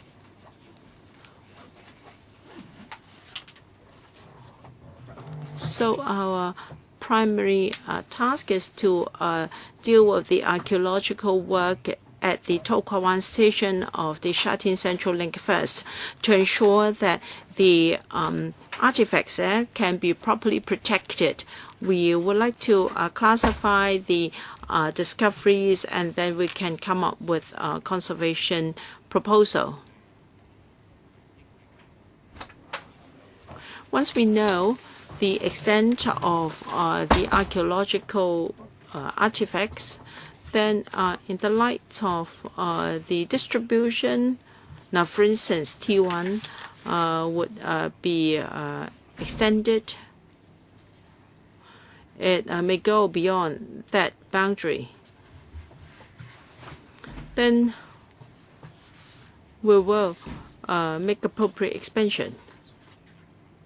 But of course, our priority is to deal with the area at the Kwok-wai Station first. Point taken. But after the site visit, I wrote to the AAB, and the reply I got was it would not extend the site of the archaeological work. Is that correct or not? We have already issued the license for the archaeological work, and the coverage is bigger than the Kwok-wai station of Central Shatin Central Link.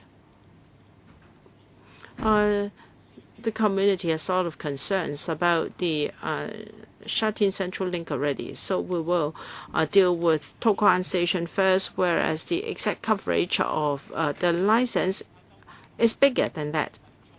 So we'll deal with the Kwok-wai station first, and before we deal with the surrounding areas. So do we have to extend the scope at once? Well, the coverage is already bigger than the Kwok-wai station. Dr. N. Paragraph 15 of the paper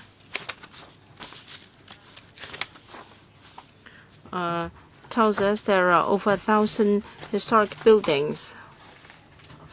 I'd like to, how many of them are on government land?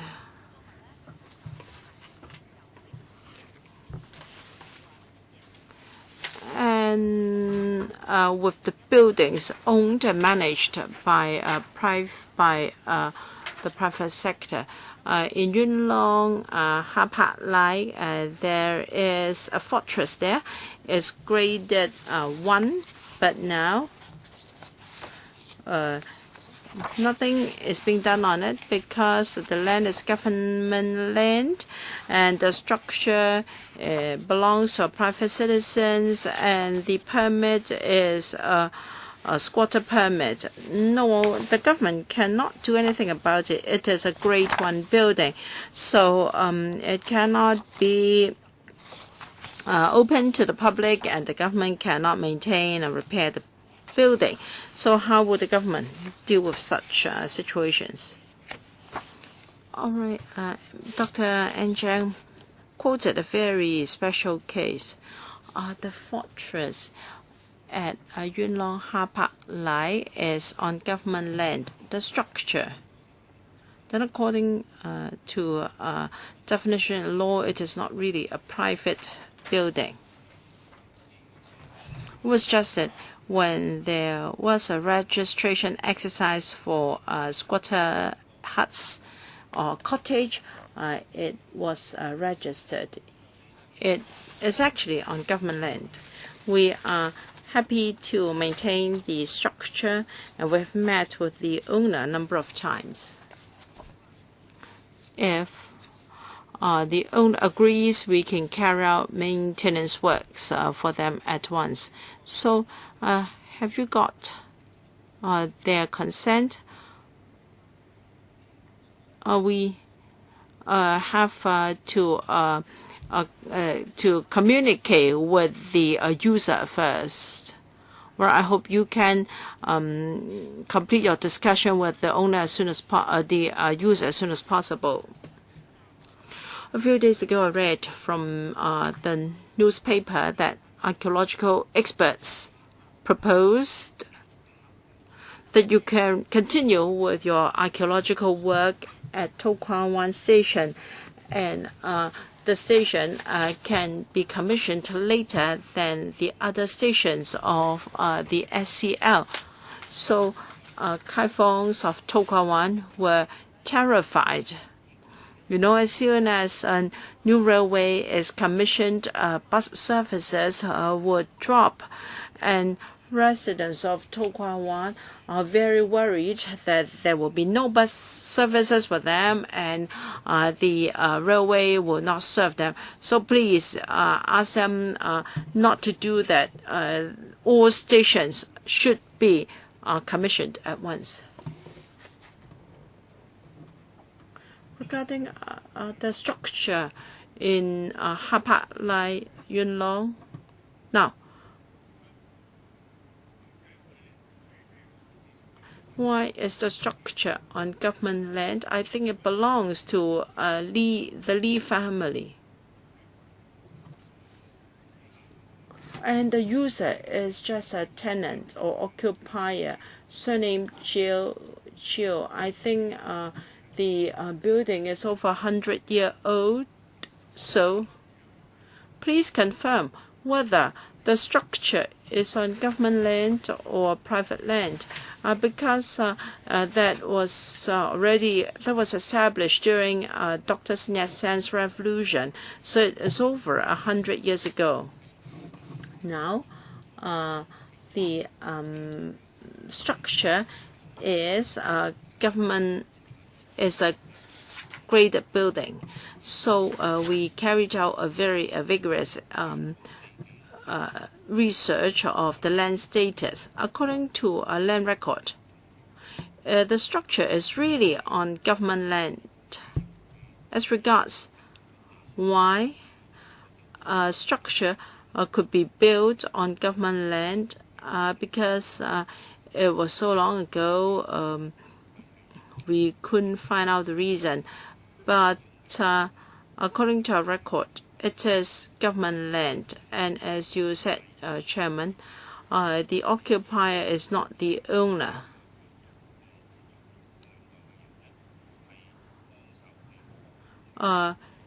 His ancestors were tasked to look after the structure, and we consulted the DFJ, and we acted in accordance with the relevant legislation. So it's quite sure that the bunker is on government land, because there is an occupier. Even if we want to carry out maintenance works, we must have the cooperation of the occupier. So long as he is he agrees, we are more than happy to carry out maintenance works and to allow the public to appreciate the structure. We have prepared illustrative boards, and because the structure, the pillbox itself, is now not very stable, so it may not be safe to go in, but we have prepared some illustration there. Well, it's the base used by Dr. Sun Yat-sen's revolution. I have talked with the occupier, and I think is asking the government to allow him to build a house on a site adjacent to it. Well, if that's true, I think it is worth considering. Otherwise, if he has occupied the land, then you cannot use the pillbox. Well, undoubtedly, the land is government land. The structure was once registered as a cottage. So we will deal with the situation, treating it as a cottage. And of course, we need to discuss with the user. What this office do is to carry out maintenance works to ensure that the structure is stable, will not collapse, and there won't be any damage. And for other things, I think we have to follow existing legislation. According to existing legislation, he is entitled to adverse possession. Well, if it is government land. If it is private land, once a person is occupied the site for over 12 years, then he can also claim adverse possession. Now, this is structure with historic value. Please try to preserve it. So you can keep the historic value.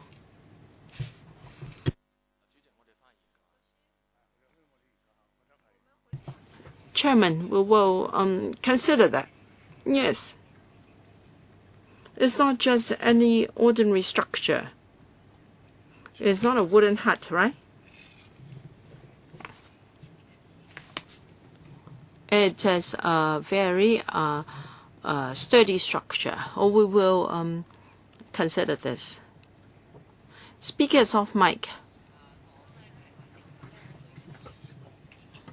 Well, I understand that the government offers subsidies to such building, but the maximum amount is 1 million. But for such an historic building, I don't know whether 1 million is enough just to repaint the facade. All right. It's already 6:45. We've met for over 4 hours. I think it's time we end the meeting.